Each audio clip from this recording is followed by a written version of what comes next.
Chapter 853. Chapter 852. Rich Yu Xiaoka, you're right. Kong Mingming nodded. Now that you mention it, I think so too.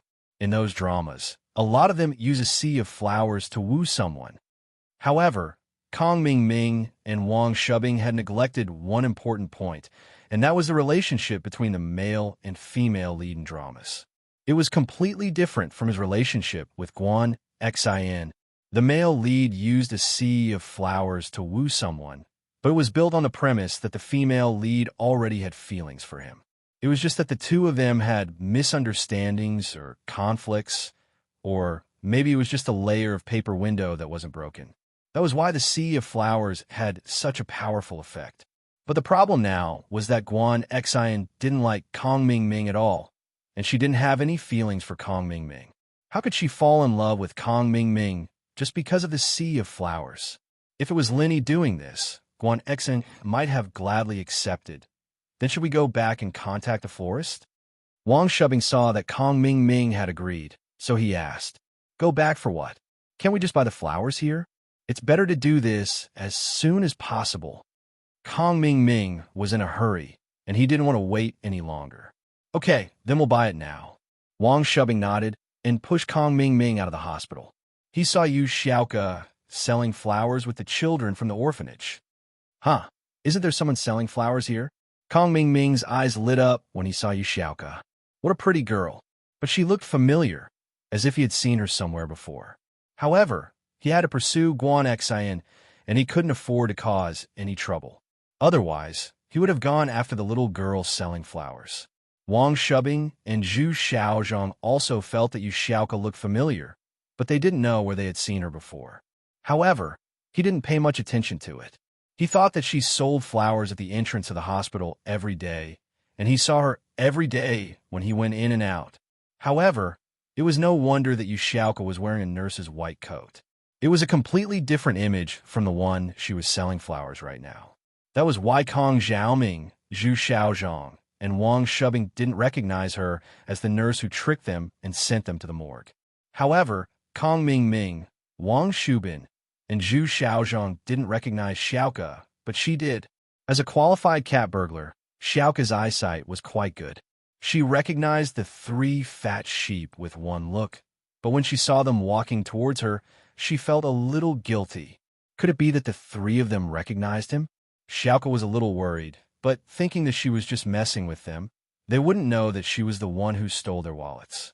She calmed down and pretended not to know them. "Hey, how much are your flowers? We want to buy more.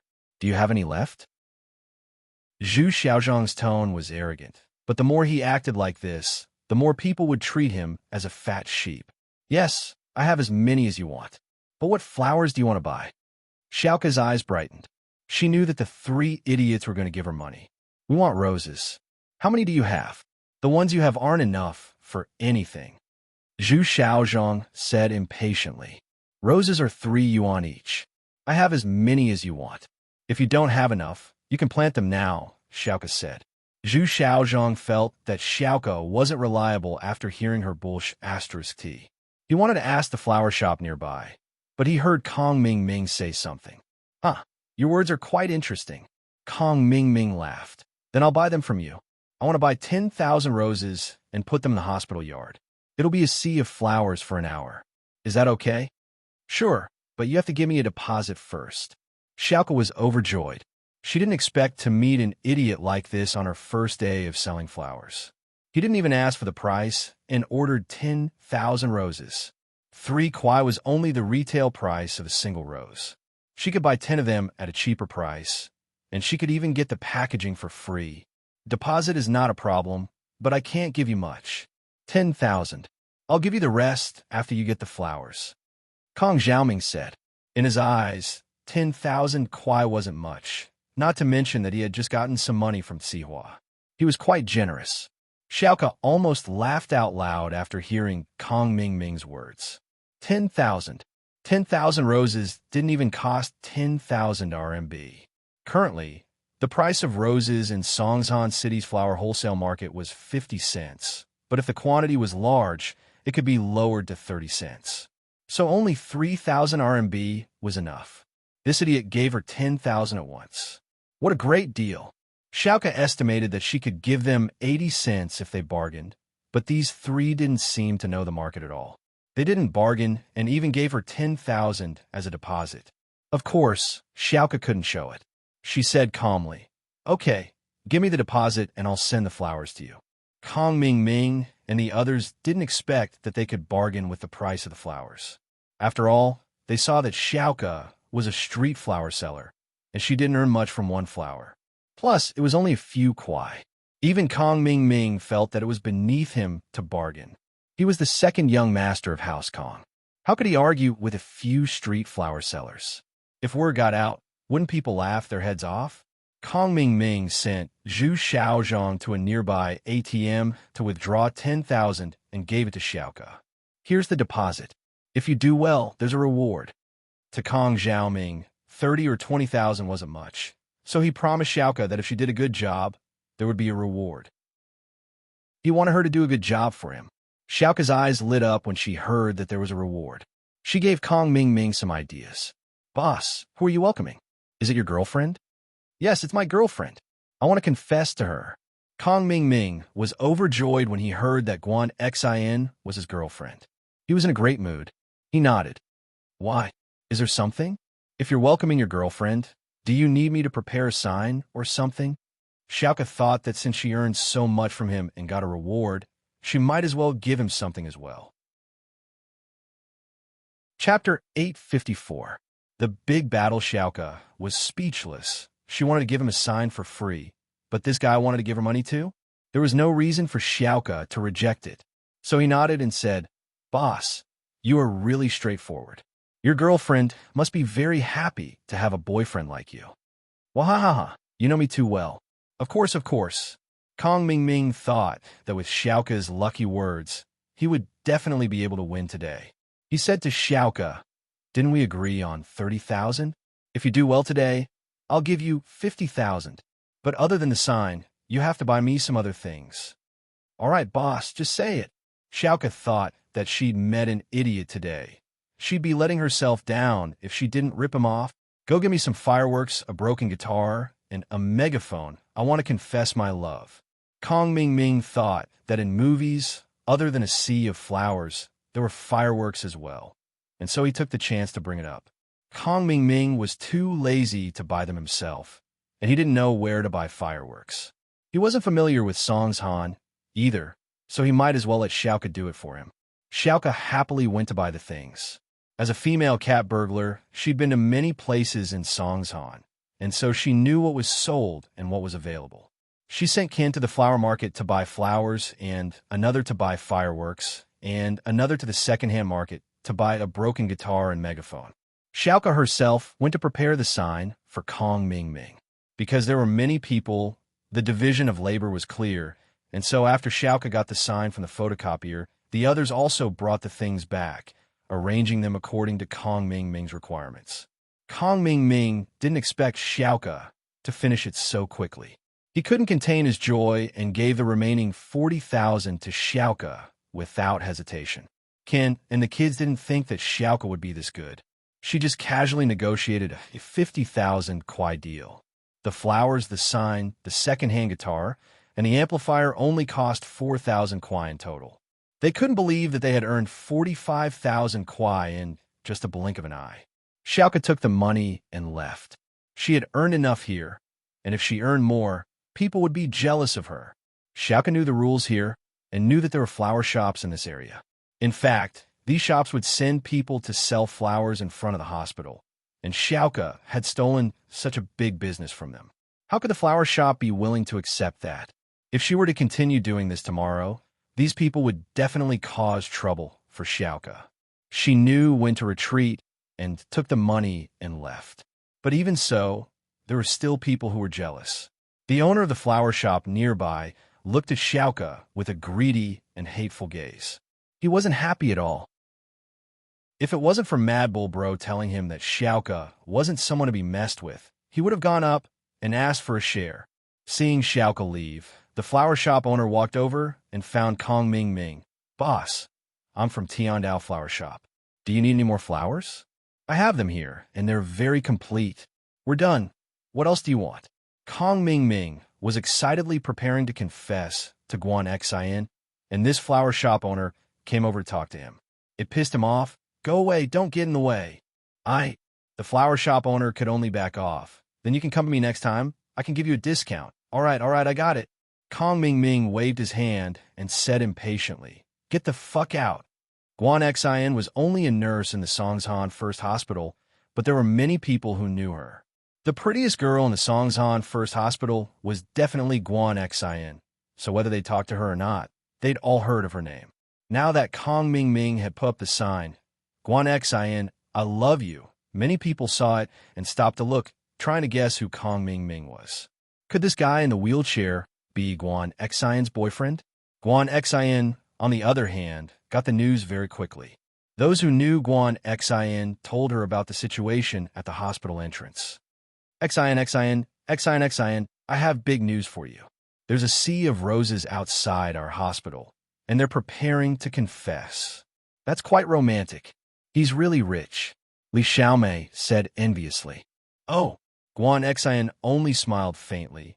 What does that have to do with me? How does it have nothing to do with you? That person even put up a sign. Guan Xian, I love you, it's obviously for you. It's already spread in our hospital, Li Xiaomei said. I just went to the ward and the doctor there told me. Huh? Me? Guan Xian's eyes widened at Li Xiaomei's words. She looked at her in disbelief. Really? Are you talking about me? Yes. Li Xiaomei nodded. It's really you. Who? Who would do that? Was it Lin Yi? Guan Xian subconsciously thought of Lin Yi, but when she thought of Lin Yi, she shook her head and blamed herself. It couldn't be Lin Yi. Why would he confess to her? He was really indulging in fantasies. Guan Xian lost interest once she remembered that the person wasn't Lin Yi. There wasn't any excitement on her face. Who's so bored? Xian, aren't you moved at all after hearing this explosive news? You don't even want to go out and see. Who did it? Li Xiaomei asked curiously. No. Guan Xian shook her head. What's there to see? It's probably Kong Ming Ming, that boring person. Now that you mention it, it's possible. Li Xiaomei lost interest when she heard the name. She didn't have any feelings for Kong Ming Ming, and she also knew Xiao Fan through Guan Xian. She knew that Xiao Fan was harmed by Kong Ming Ming, so she didn't have a good impression of Kong Ming Ming, and now her impression of him was even worse. So let's get back to work. Guan Xian started to get busy again. After work, Guan Xian and Li Xiaomei walked out of the hospital together. Wang Shubin, who was in charge of investigating at the hospital, saw Guan Xian and immediately sent a signal to Kong Ming Ming and Zhu Xiaozhang. Chapter 855. The greedy florist Guan Xian thought that Kong Xiaoming would be in a hurry to leave after waiting for so long, but she didn't expect to be startled by the fireworks as soon as she stepped out of the door. Kong Xiaoming's sudden voice startled her. Before Guan Xian could react, Kong Xiaoming started singing. There's a girl in a hospital called Xian. She's pretty and kind. She has a pair of big, beautiful eyes, and her braids are thick and long. Kong Ming Ming played the guitar and sang, giving off the vibe of a passionate prince. It was just that his voice was terrible, like a frog croaking. Not only did it scare Guan Xian, it also made the onlookers frown. Xiaomei, let's go. Ignore him. Guan Xian hadn't been in a situation like this before. She was truly frightened by Kong Ming Ming. Kong Ming Ming panicked when he saw that Guan Xian was about to leave. He didn't care about singing anymore and went straight into his confession. Xian, you're the goddess in my heart. You're the electricity, you're the light, you're the legend. I only love you. Where are you guys from? Flammable items aren't allowed in the hospital, and fireworks aren't allowed. Plus, you've already disturbed the patients by shouting with a megaphone. Come with us to the police room for your punishment. Just as Kong Xiaoming was making a fuss, the police in the hospital's duty room received a report and ran over, surrounding Kong Xiaoming in an instant. Kong Ming Ming didn't think he'd attract the police. Is it illegal for me to pick up girls? It's not illegal for you to pick up girls, but what you're doing is against the hospital's rules. Come back with us. Two police officers took Kong Ming Ming away. Everyone had gathered around to watch the drama, but before Kong Xiaoming could finish his confession, he was taken away by the police. Soon, everyone dispersed. Guan Xin breathed a sigh of relief. This Kong Ming really was annoying. She didn't know what to do with him. Guan Xin didn't lack suitors in the past, but this was the first time she'd made such a big fuss. Phew! Guan Xin let out a long sigh of relief. She decided that the next time she saw Kong Ming, she'd have a good talk with him. There was no hope between them, so he shouldn't waste his time. This person is really unlucky. He was arrested by the police on duty in the hospital before he could finish his confession. Li Xiaomei curled her lips, feeling a little funny. Thank God he was taken, or I wouldn't know how to deal with him. Guan Xin shook her head as she quickly followed Li Xiaomei to where the hospital bus was parked. Kong Ming was in the hospital's police office. He wrote a letter of guarantee, paid a small fine, and was released.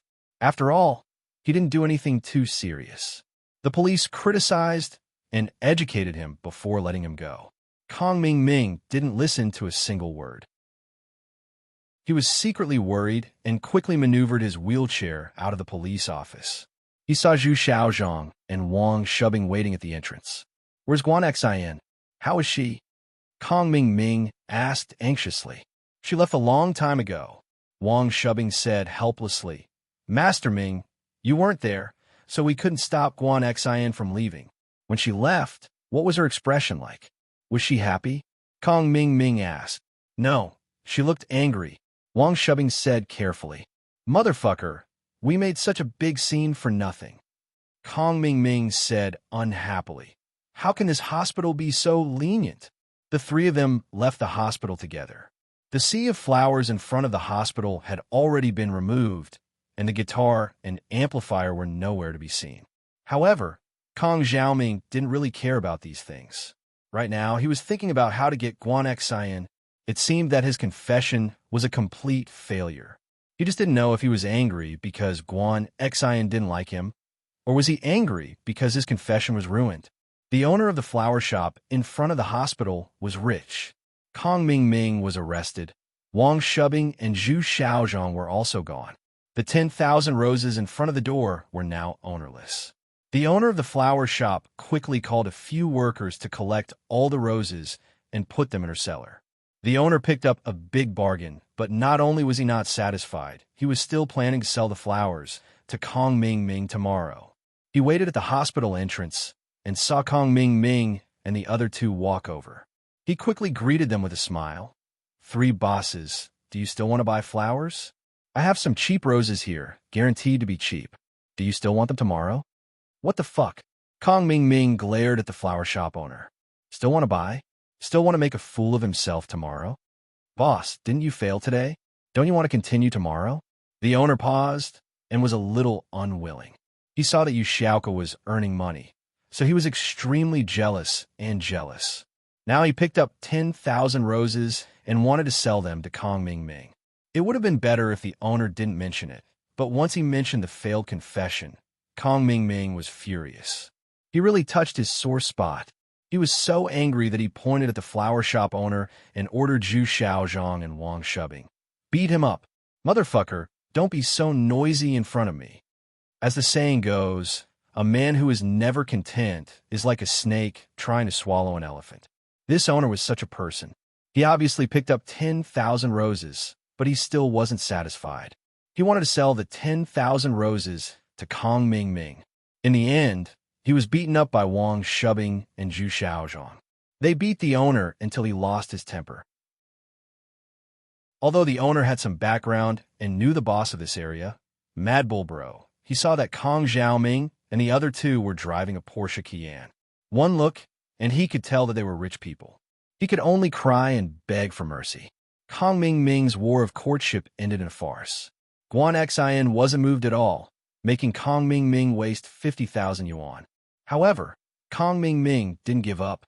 The next afternoon, when it was almost time to get off work, he, Wang Shubbing, and Zhu Xiaozhong squatted in front of the First People's Hospital, waiting for Guan Xin to get off work.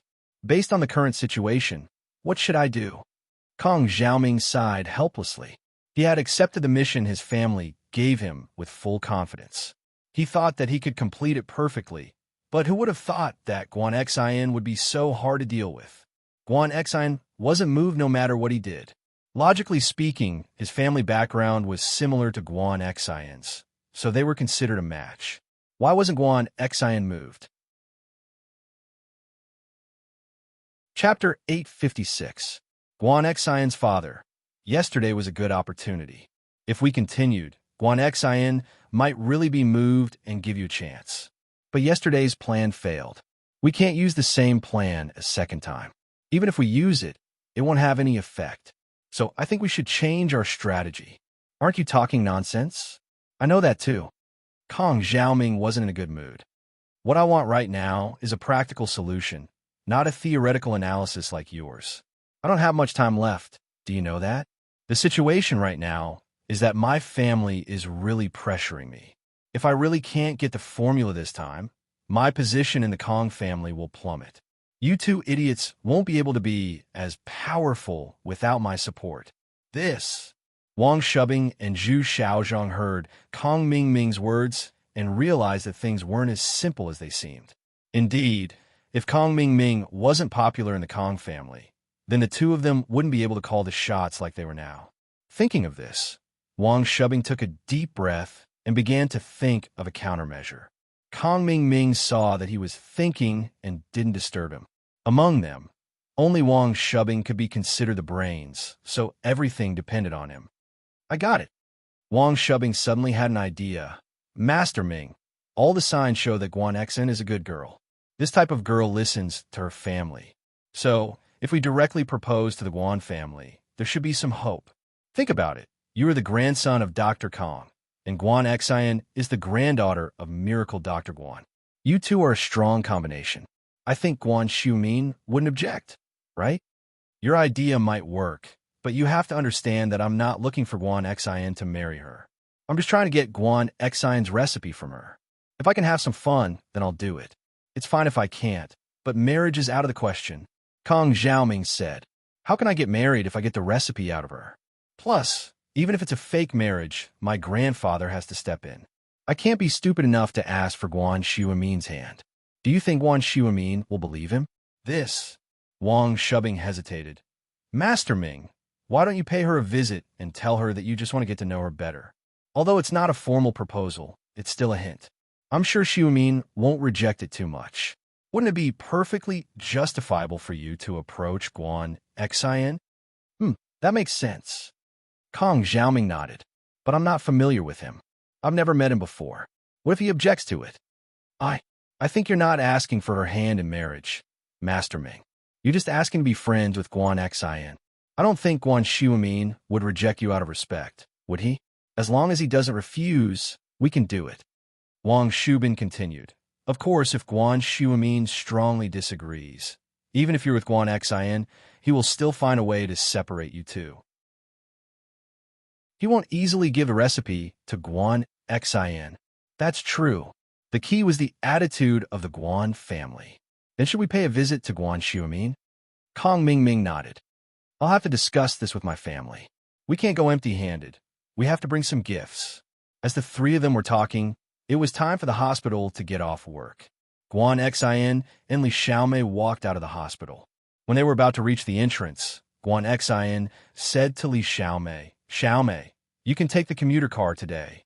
I have other things to do. Oh, you have a date? Li Xiaomei paused. She smiled mischievously at Guan Xin. Don't tell me it's with that Kong Mingming? How is that possible? Guan Xin glared at her. Even if you beat me to death, I would never go on a date with him. Don't make wild guesses. My dad came to Songshan for business. He's here to pick me up. Haha, I see. Li Xiaomei nodded. Isn't that the legendary major shareholder? Shouldn't the dean come out to greet him? My dad is just passing by.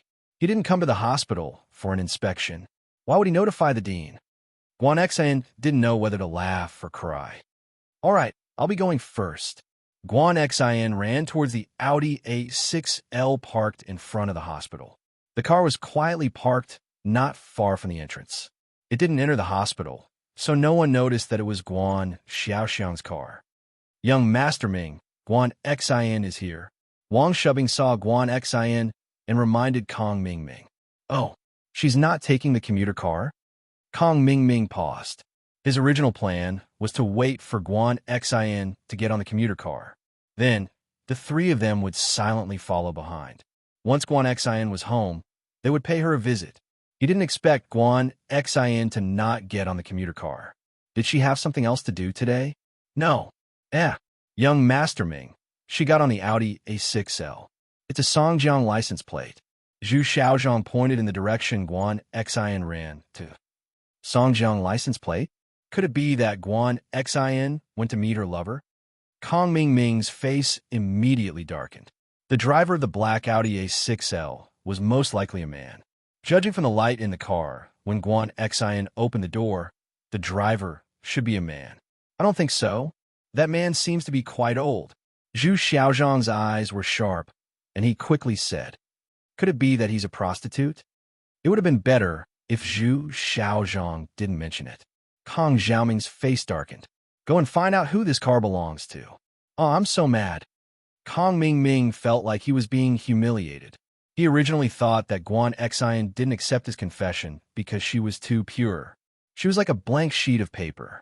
She had never been in a relationship before, so she was subconsciously on guard. But now, it didn't seem to be the case. Zhu Xiaozhong and Wang Shubing didn't have much of a relationship in Songzhan.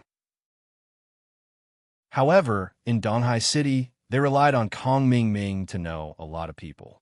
They made a phone call and got the information of the car from a friend who worked in the insurance business. Young Master Ming, this car belongs to Mingyang Pharmaceutical Company, Ltd. Zhu Xiaozhong told the result to Kong Mingming. Mingyang Pharmaceutical Company, Ltd. Why does this name sound so familiar? Kong Mingming frowned and muttered the name. Chapter 857. Kong Mingming's visit. Yes, that's right. Kong Mingming also remembered after Wang Shubing's reminder. So, that man just now could be Guan Xion's father? It should be, or else he would be her father's driver. Wang Shubing nodded. Master Ming, I suddenly thought of something. If you visit Guan Xion's father, Guan Xiaoxiang, it might be more effective than visiting Guan Xueming. Oh, why do you say that? Kong Mingming quickly asked. Master Ming, your Dr. Kang's medical company, doesn't it work with a lot of hospitals? The first People's Hospital and the second People's Hospital are the same. Isn't that Guan Xion's father's company? Zhu Xiaozhong interrupted. If that's the case, then Guan Xiaoxiang won't offend you openly because of his business relationship with the Kong family. As long as he agrees for you to interact with Guan Xion, then you'll have achieved your goal. That makes sense. Let's go.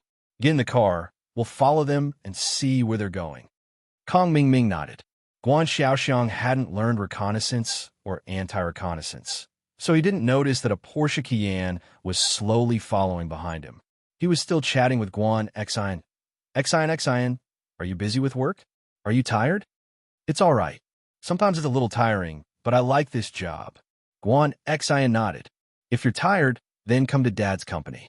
You can't be a nurse forever, right? Guan Xiaoxiang smiled. He always wanted Guan Xion to come to his company, but Guan Xion didn't agree. No, I want to stay here with Grandpa. Guan Xion shook her head. Guan Xiaoxiang sighed and didn't bring up the topic again. He changed the topic. How's your health? Not bad. Grandpa's been in a good mood because of the company, Guan Xion said. Company? You have to keep an eye on your grandfather for me. He has never done business in his entire life. Don't let him get cheated, or he will lose his reputation. When Guan Xiaoxiang heard about his father starting a company, he was a little displeased.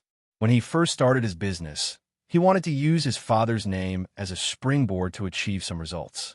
Especially that Lin Yi. He's so young, but I don't know what kind of talent he has for your grandfather to praise him so much. However, after he expressed his thoughts, he was sternly rejected by his father. He said that he was afraid that he would be cheated by his friend and that it would affect his reputation. Fortunately, he had the help of a benefactor, so he was able to expand his business. Otherwise, he wouldn't have been able to marry his girlfriend, Guan Xion's mother. Guan Xion's mother's family was against it. Therefore, every time he thought about this incident, Guan Xiaoxiang always felt like there was a thorn in his heart. Even though it had been a long time since the incident, there was still some estrangement between the father and son. Even though they cared for each other, they were not very close. No, Lin Yi is a good person. He wouldn't lie to Grandpa. Guan Xin subconsciously defended Lin Yi when she heard her father's words. However, as soon as she opened her mouth, she felt that she was a little too impatient and blushed. Looking at his daughter's face, Guan Xiaoxiang suddenly frowned. Could it be that his daughter had fallen for Lin Yi? Guan Xiaoxiang didn't continue on this topic. The car slowly drove into Songshan Medical University. Guan Xiaoxiang parked the car in front of his father's villa. Even though the father and son's relationship wasn't very harmonious, Guan Xiaoxiang would still go home to visit Guan Xuemin every time he came back to work. Guan Xuemin's relationship with his son had been like this for the past few years. Now, he was used to it. When he saw his son return, he nodded and didn't say anything. He went back to his study and continued with his work. On the other hand, Guan Xiaoxiang sat on the sofa in the living room and chatted with Guan Xin about the hospital. Kong Mingming followed Guan Xiaoxiang's car all the way to the entrance of Guan Xuemin's villa. In order to pursue Guan Xin, he bought a fake medical university pass so that he could enter and exit the family area. Master Ming, it looks like that person is Guan Xion's father. If he was a driver, he wouldn't be able to enter the villa. Should he go visit him tonight? Wang Shubin asked. Yes, we'll go buy some gifts first. Then we'll visit him. Kong Mingming confirmed that the person was Guan Xion's father, Guan Xiaoxiang. He was relieved. Kong Xiaoming carried some famous cigarettes and wine as Wang Shubin pushed him to the front of the villa. He rang the doorbell of Guan Xuemin's house. Zhu Xiaozhong was arranged to stay in the car. With his personality, it wasn't appropriate to bring him in. Mother Lu opened the door and saw Kong Mingming in a wheelchair and Wang Shubin pushing him. She was surprised and asked, "Excuse me, are you here to see Professor Guan?" "No, this young master. I'm Kong Xiaoming, the second grandson of Miracle Dr. Kong of Donghai. I'm here to pay a visit to Guan Xiaoxiang."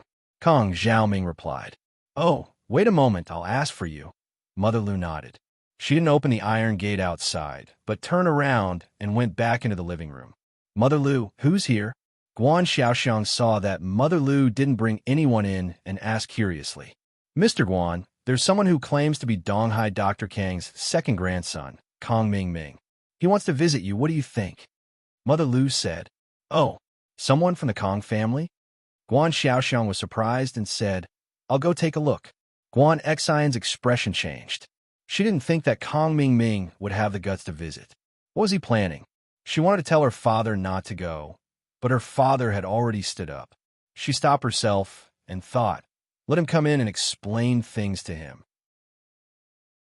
Guan Xiaoxiang and Mother Lu came to the door and saw Kong Mingming in a wheelchair. He was shocked. He had never seen Kong Mingming before, but he didn't think that Kong Mingming would come in a wheelchair. He couldn't help but ask, "You're Kong Mingming? What happened to you?" "Uncle Guan, hello, I'm Kong Mingming." Kong Mingming saw that Guan Xiaoxiang came to greet him and quickly said, "I was hit by something 2 days ago. It's not a big deal, it's just a normal bone fracture. It'll heal soon." "Oh." Guan Xiaoxiang didn't ask too much. He opened the iron gate and let Kong Mingming and Wang shoving into the mansion. "Kong Mingming, you don't mind me calling you that, right?" It's fine, it's fine. "Uncle Guan, you can call me Zhao Ming." Kong Mingming said respectfully. He wanted to leave a good impression in front of Guan Xiaoxiang, so he naturally pretended to be a good young man. Guan Xiaoxiang nodded. "Kong Mingming, are you here to visit me? What business do you have with me? Are you here to represent your grandfather, or—" Chapter 858. Guan Xin is engaged. "Okay, please come in." Even though Guan Xiaoxiang didn't know the purpose of Kong Mingming's visit, he was still a member of Donghai's Kong family. They were in the same line of business, and his company had many collaborations with the Kong family. He didn't want to neglect Kong Mingming. After entering the study, Guan Xiaoxiang sat on the sofa. Kong Mingming was in a wheelchair, so Guan Xiaoxiang didn't bother with pleasantries. He looked at Wang Shubin and asked, "This is—" Uncle Guan, don't worry about him. He's my friend. Just let him stand here. Kong Ming Ming waved his hand. Okay then, why are you here? Guan Xiaoxiang really didn't know why Kong Ming Ming was here, and why was he here to visit him? How did he know that he would come to his father's place tonight? Even though he was confused, he didn't show it on his face. He wanted to hear what Kong Ming Ming had to say. Uncle Guan, I'm here to visit you because I'm a little embarrassed. Kong Ming Ming pretended to be simple and honest as he scratched his head. I'm not here on behalf of my grandfather, nor on behalf of Dr. Kang's medical company. I'm here for myself, oh. Guan Xiaoxiang frowned slightly, but he only made a sound of confusion. He didn't ask any more questions. Uncle Guan, I'm sorry to disturb you, but I have my own difficulties. Kong Ming Ming was a little embarrassed. A while ago, my leg was broken. When I was in the hospital, it was Miss Guan's meticulous care that allowed me to get out of the hospital so early. Miss Guan's gentleness, beauty, and generosity deeply touched me. As the saying goes, a gentleman seeks a fair lady. I really admire Miss Guan. I want to be friends with her. I hope Uncle Guan won't object. A fair lady seeks a fair lady? You mean, you want to be friends with Guan Xian? Guan Xiaoxiang's frown deepened. Haha, you're right, Uncle Guan, but I'm not saying that I'm going to be friends with Guan Xian right away. I just hope that you can give me a chance. If it doesn't work out, I'll leave quietly. Kong Ming Ming tried his best to make himself look pitiful. He just wanted a chance. With that, and the partnership between the two families, Guan Xiaoxiang would definitely give him face. After he finished speaking, he was waiting for Guan Xiaoxiang to agree, but he didn't expect to be rejected. I'm sorry, but I can't agree to your request. After Guan Xiaoxiang heard Kong Ming Ming's words, he rejected his suggestion without hesitation. He didn't give him any face at all. Even though Kong Ming Ming's words were straightforward, he was polite and honest. It made people think that he didn't have any bad intentions. This was something that he had discussed with Wang Shubin. In front of people like Guan Xiaoxiang, the more smooth he acted, the more he wouldn't be liked. So Kong Ming Ming pretended to be honest. He didn't expect Guan Xiaoxiang to reject him directly. This made Kong Ming dumbfounded. Kong Ming Ming couldn't accept it. Why? He said it so well. He just wanted a chance. He didn't want to be with Guan Xian. Why? Thinking about this, Kong Ming Ming was a little angry. But in order to not anger Guan Xiaoxiang, he suppressed his anger and asked, Uncle Guan, why? Guan Xian isn't young anymore, right? She's at the age to talk about marriage. And me, did I do something to displease you? Please don't hesitate to mention it. If possible, I will change them all. This has nothing to do with you. Guan Xiaoxiang waved his hand. Logically speaking, you are Elder Kang's grandson, my junior. I should be able to give you this chance, but I can't. Why? Because Xian has been engaged since she was young. It's the kind of arranged marriage. This has nothing to do with whether I'm satisfied with you or not. Guan Xian already has a fiancé. How can I let her date you? This is completely unrealistic. Already has a fiancé? Kong Ming Ming's face turned green. He originally thought that Guan Xiaoxiang had heard of his bad reputation. That's why he rejected him. He didn't think that it was because of this reason. If it was his problem, Kong Ming Ming had the confidence to solve it. But it was Guan Xian's problem. How could he solve it? Guan Xiaoxiang had already told him clearly that Guan Xian already had a fiancé.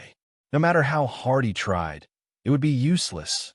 Guan Xiaoxiang and Guan Xiaoxiang had already excluded him. No matter what he said, he wouldn't be able to change Guan Xiaoxiang's mind. Kong Ming Ming didn't think that Guan Xiaoxiang was lying to him on purpose. There was no need to lie about this kind of thing. With Guan Xiaoxiang's status, he didn't need to find an excuse to beat around the bush. House Kong wasn't a noble house yet. It was normal for Guan Xiaoxiang to not give him face. So Guan Xiaoxiang's words convinced Kong Ming Ming and made him completely give up. She already has a fiancé. No matter what, there was no way Guan Xian could be with him. Kong Ming Ming sighed and said helplessly, if that's the case, then I'll have to bother Uncle Guan. Kong Ming Ming, you're Elder Kang's grandson. You were born in a medical family. You're also very outstanding. Don't you have to hang yourself for this tree? Xin is already engaged. This can't be changed. I hope you can get over it. Guan Xiaoxiang tried to persuade him. After all, Kong Ming was Dr. Kang's grandson. Guan Xiaoxiang would still give him some face.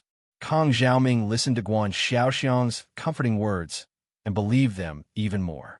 However, the evil thoughts in his mind suddenly sprouted, and his eyes lit up. He pretended to be curious. I heard that Guan Xin is quite close with someone called Lin Yi. Could he be Guan Xin's fiancé? Kong Ming knew that Lin Yi couldn't be Guan Xin's fiancé, but he purposely said it to sow discord. Oh, Lin Yi? Guan Xiaoxiang's face was a little displeased. Lin Yi again? Was there really something between Guan Xin and Lin Yi? However, in front of Kong Ming, Guan Xiaoxiang naturally wouldn't say anything about his daughter. He only said indifferently, "You don't have to worry about that." Kong Ming laughed coldly in his heart. Lin Yi, that's what you get for offending me. If I can't get a girl, don't even think about it. Oof. He didn't show it on his face. All right, Uncle Guan. If that's the case, then I'll take my leave. Then I won't be sending you off. Take care. Guan Xiaoxiang knew why Kong Ming was here, so he didn't want to have anything to do with him. Chapter 859.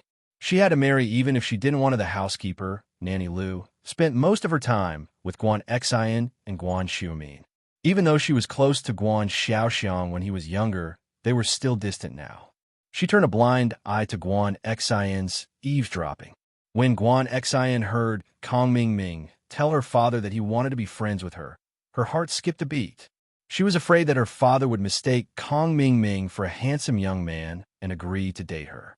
Fortunately, her father was wise enough to reject Kong Ming, but her father's reason was so strange. He said that she had a fiancé and that they were betrothed before they were born. Was there still such a thing as a prenatal betrothal in today's society? Wasn't this too strange? She didn't expect her father, who looked so old-fashioned, to have such a clever and eccentric side. Guan Xin thought it was funny.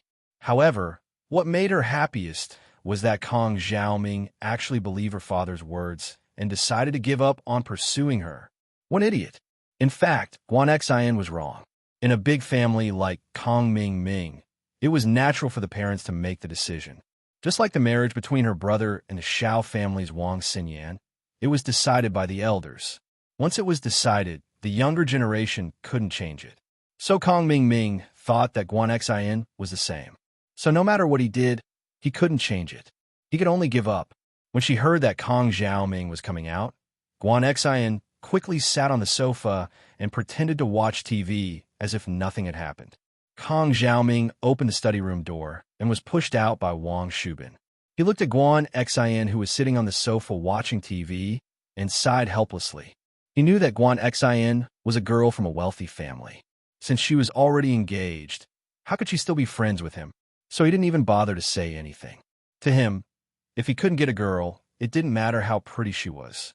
So he asked Wang Shubin to push him out of Guan Xiumin's mansion and left the place with his tail between his legs. Guan Xin, on the other hand, blushed when she saw her father walk out of the study. She had eavesdropped on his conversation with Kong Ming after all. It wasn't a big deal, but it wasn't something to be proud of. Guan Xin felt a little embarrassed when she saw her father looking at her. She hadn't done anything bad, so she took the initiative to admit what she'd done. Dad, that Kong Ming was lying. I didn't nurse him. Oh, did you hear everything? Guan Xiaoxiang didn't expect his daughter to eavesdrop. Seeing her blushing face, he nodded in understanding. This person doesn't look like a good person. Don't come into contact with him in the future. I know, I don't even talk to him. Guan Xin said. He's the one who keeps pestering me.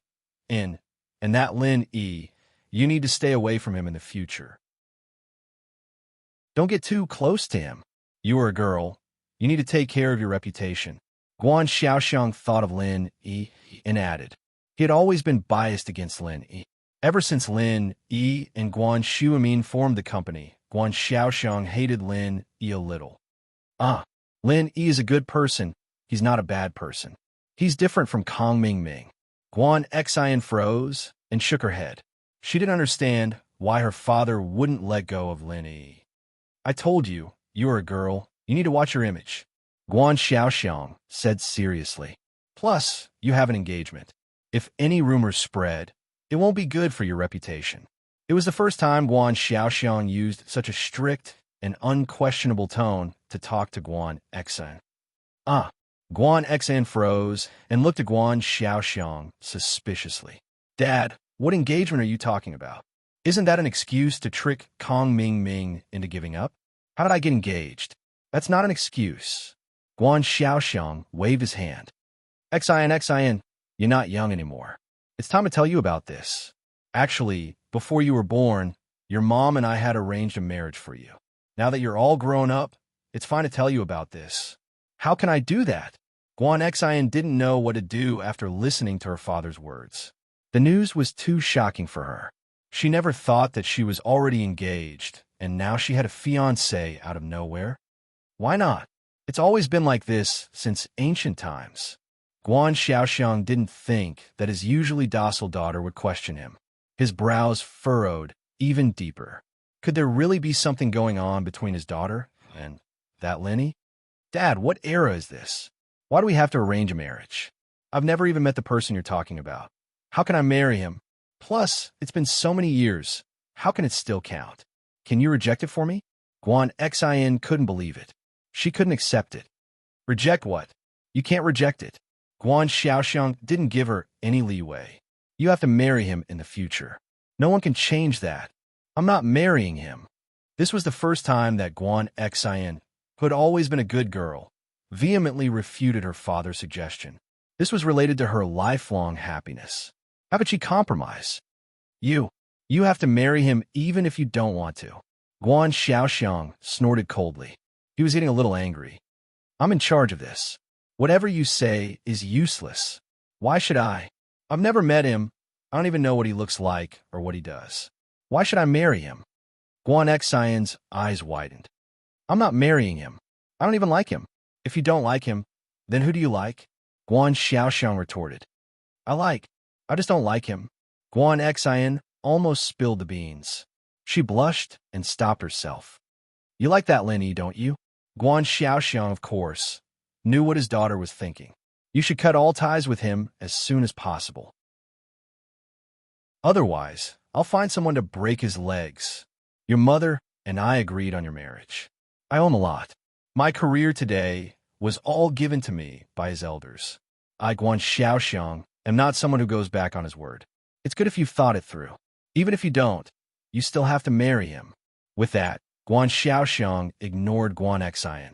He stood up and strode out of the villa. Chapter 860. Guan Shuming, but Guan Xian was afraid that her father would do something to hurt Lin Yi in a fit of rage. She didn't know what to do. Lin Yi had nothing to do with this, but he was dragged into this. Guan Shuming heard the argument downstairs and came downstairs to see Guan Xian crying on the sofa. He paused for a moment before asking, Xn, what's wrong? Why are you crying here? Where's your dad? Grandpa. Guan Xian cried even more fiercely when she saw her grandpa. She'd never felt so wrong before. She couldn't understand how her father could interfere with her marriage, forcing her to marry someone she didn't even know. All right, don't cry. Tell Grandpa what happened first. Is there anything you can't solve? Why are you crying so hard? Guan Shuming didn't know what was wrong with Guan Xian. He sat on the sofa and patted his granddaughter's shoulder. Grandpa, my dad said that he'd arrange for me to marry someone I've never met before. Guan Xian told her grandpa what had happened. Nonsense. Guan Shuming slammed the table. This Guan Xiaoxiang is getting more and more unruly. How can he just decide something like this? Don't worry, Xian, Grandpa will help you. Without me, no one will be able to do anything. I'll call your dad right now. Guan Shuming was furious as well. He was an upright man, but he wasn't one to be inflexible. So when he heard that Guan Xiaoxiang was going to arrange for Guan Xian's marriage, he was furious. Plus, his grandson-in-law was Lin Yi, so he couldn't just let Guan Xiaoxiang marry Guan Xian off. You little bastard, What did you say to Xin? You made my precious granddaughter cry? What's wrong with you, kid? Arranged marriage? I'm telling you, you'd better cancel this engagement as soon as possible. Don't even think about it. Guan Shuimin dialed the number and started scolding him. Guan Xiaoxiang froze. His dad hadn't yelled at him like this ever since they'd gotten into a conflict over him starting a company. This made him feel like he had done something wrong when he was young and was scolded by his father. He didn't dare to disobey his father. However, he really couldn't make the decision for the matter that his father mentioned. This was the marriage agreement that he and his wife had made with that nobleman. How could he unilaterally renege on it? Thinking about how much that person had done for him in the past, how great of a favor was that person? If it weren't for his investment and connections, how could he have achieved the results he had today? Can I get the approval of my future father-in-law? He was not an ungrateful person. So for a moment, Guan Xiaoxiang was in a dilemma. Guan Xiaoxiang had been in a cold war with his father for so many years, and he knew that the fact that his father was angry at him for Guan Xian's sake meant that their relationship had improved. If he compromised, then the relationship between father and son would definitely become better. However, could he compromise? It was impossible for him to break his promise with that person. Unless that person broke the contract, Guan Xiaoxiang would never do such an ungrateful thing. Thinking of this, Guan Xiaoxiang could only smile bitterly. He couldn't be loyal and righteous at the same time. What could he do? He didn't want to use this opportunity to ease his relationship with his father to anger him again, but he also couldn't break the marriage agreement. Dad, I can listen to you on other things, but this I really can't change it. This was an agreement I made with that nobleman, and you know him. Guan Xiaoxiang sighed. How can I break the marriage agreement? But have you ever thought about Xian's happiness? If that's the case, then when that person comes, let him come to me. Just say that I broke the marriage agreement. Guan Shuimin was so angry that he laughed. He helped you before, and I even helped his wife cure her leg.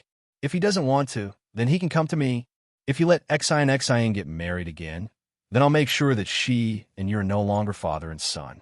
I'll make her have a cold war with you, just like how you and I did back then. With that, Guan Shuimin hung up the phone with a pa sound, ignoring Guan Xiaoxiang's words. Holding the phone, Guan Xiaoxiang didn't know whether to laugh or cry. He didn't know what to say. His father actually used what he did back then to threaten him. However, at least his father took over the matter and promised that if there were any problems, he would let that nobleman go to him. This lessened the pressure on Guan Xiaoxiang, but he still didn't want to go back on his word. Regarding this matter, it seemed that he could only slowly convince his father. Now that his father was in a fit of anger, if he called him again to talk about this matter, it would undoubtedly make the already tense relationship between father and son even more tense. This was not what Guan Xiaoxiang wanted to see. Guan Shuimin hung up the phone. On the other side, Guan Xian was also smiling through her tears. Seeing how her grandfather stood up for her, Guan Xian felt that her father would definitely compromise. Yes, if it really didn't work, then she would be like her grandfather, like her father did when he was young, and have a cold war with him. Let's see what he could do to her. If she didn't marry, even if he beat her to death, it would be useless. Xian, are you happy now? Grandpa is on your side. Don't worry, as long as Grandpa doesn't agree, no one can marry you off. Guan Shuimin could still make this decision. Thank you, Grandpa. Guan Xian smiled happily. What are you thanking me for? Okay, go wash your face. Annie Lu is about to make dinner. Let's go eat something. Guan Shuimin smiled and nodded. Guan Xian happily ran to wash her face. She didn't know that her father still hadn't given up on this matter. Kong Ming came out of Guan Xian's house and got into the car with a bitter face. Zhu Xiaozhang, who was staying in the car, saw Kong Ming come out with a bitter face. He was confused. Master Ming, what's wrong? What's wrong? Guan Xian's father doesn't approve of you two dating. Don't mention it.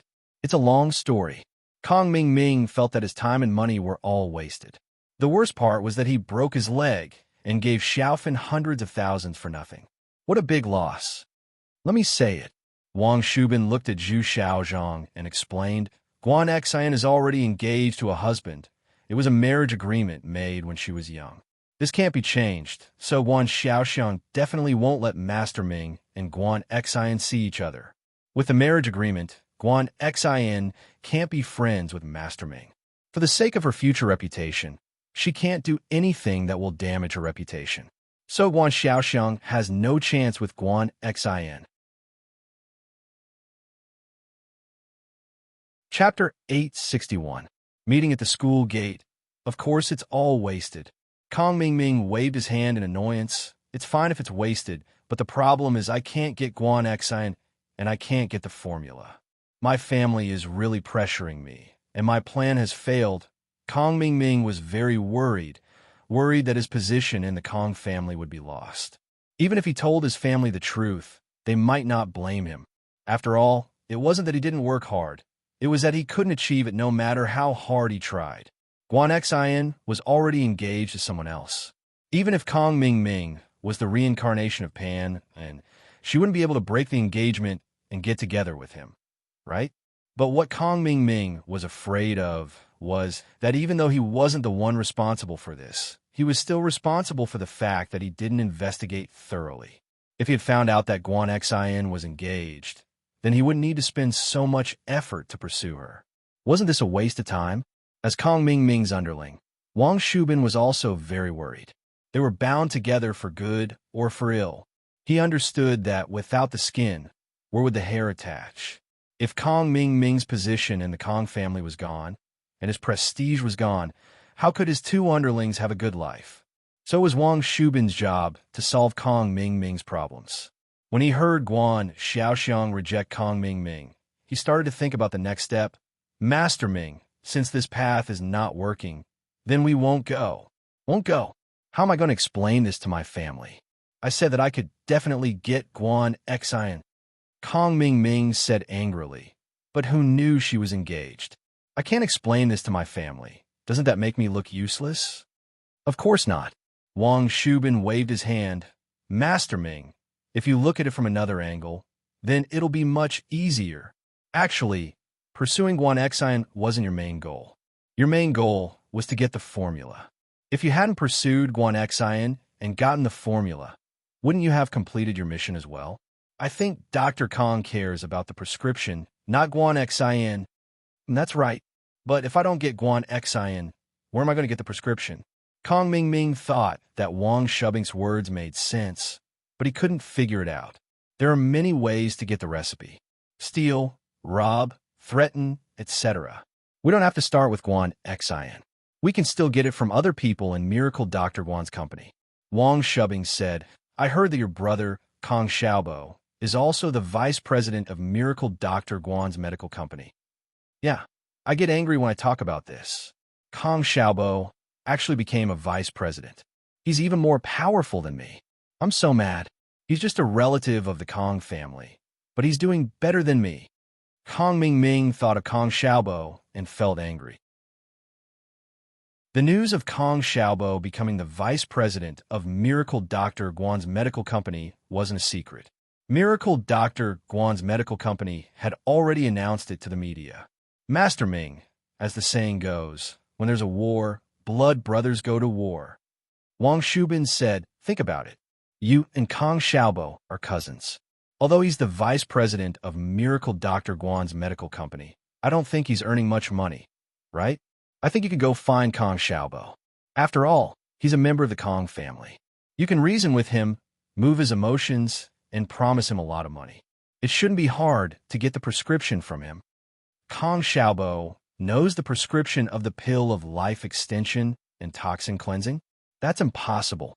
Although he's the vice president, this prescription should only be known by Guan Xiumin and Fatty Lai, right? Kong Mingming wasn't stupid. He shook his head and said, Master Ming, your priority right now isn't to find the prescription of the pill of life extension and toxin cleansing. That can wait. Did you forget about the new mission that Kong Xiaolong gave you? He wants you to get the prescription of Miracle Dr. Guan's injury medicine and the source of the raw materials. Wang Shubin said, as long as you find these two things, it'll be a great achievement. As for the prescription of the pill of life extension and toxin cleansing, we'll think about it slowly. Oh, that's true. The injury medicine isn't that important. Kong Xiaobo should know the prescription and the source of the raw materials. Kong Mingming nodded and said, if that's the case, there's a way. Tomorrow, I'll go find Kong Xiaobo and have a good talk with him.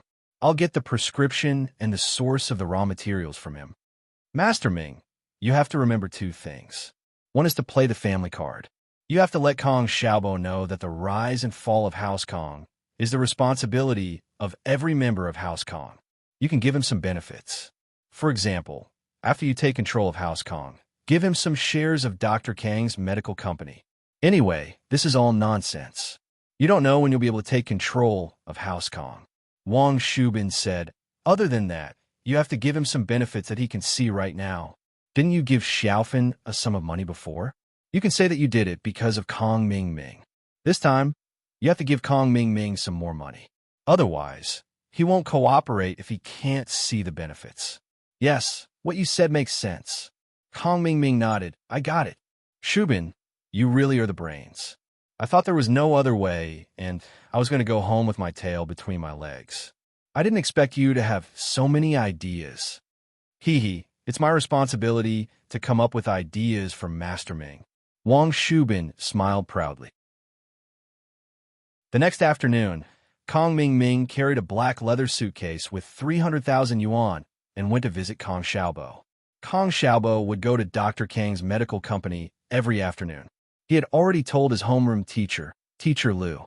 Seeing that Kong Xiaobo had such a good future, Teacher Liu naturally wouldn't stop him. What was the purpose of going to university? Wasn't it to learn some skills and get a diploma to find a good job?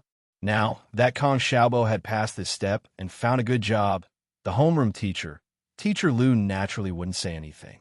Kong Mingming already knew Kong Xiaobo's daily schedule.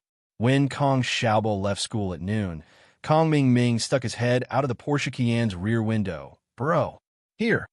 At first, Kong Xiaobo didn't think the voice was calling him. Although it was familiar, who would come to his school and call him bro? So he didn't pay attention. However, the voice called again, Xiaobo here. Chapter 862. The omnipresent Lin, Kong Mingming. What's the matter? But even so, Kong Xiaobo wasn't afraid of Kong Mingming. The two of them had already fallen out on the day of the banquet. There was nothing to worry about anymore. Kong Xiaobo called Kong Mingming by his name. Hey, little brother, why are you still so distant from me? Your cousin? You still call me Kong Mingming. You should call me second cousin. Kong Mingming said with a smile. Huh? Kong Xiaobo was stunned after hearing Kong Mingming's words. What did Kong Mingming mean? Did he get kicked in the head by a donkey? Bro, what are you waiting for? Get in the car. We haven't seen each other in a long time, right? Kong Mingming waved at Kong Xiaobo. He purposely let Zhu Xiaozhong drive. Wang Shubin sat in the front passenger seat and left a seat for Kong Xiaobo in the back. Kong Mingming, what do you want? Kong Xiaobo frowned. Long time no see. Didn't I see you giving money to Xiaofan a few days ago? Xiaobo, you're still wary of your cousin.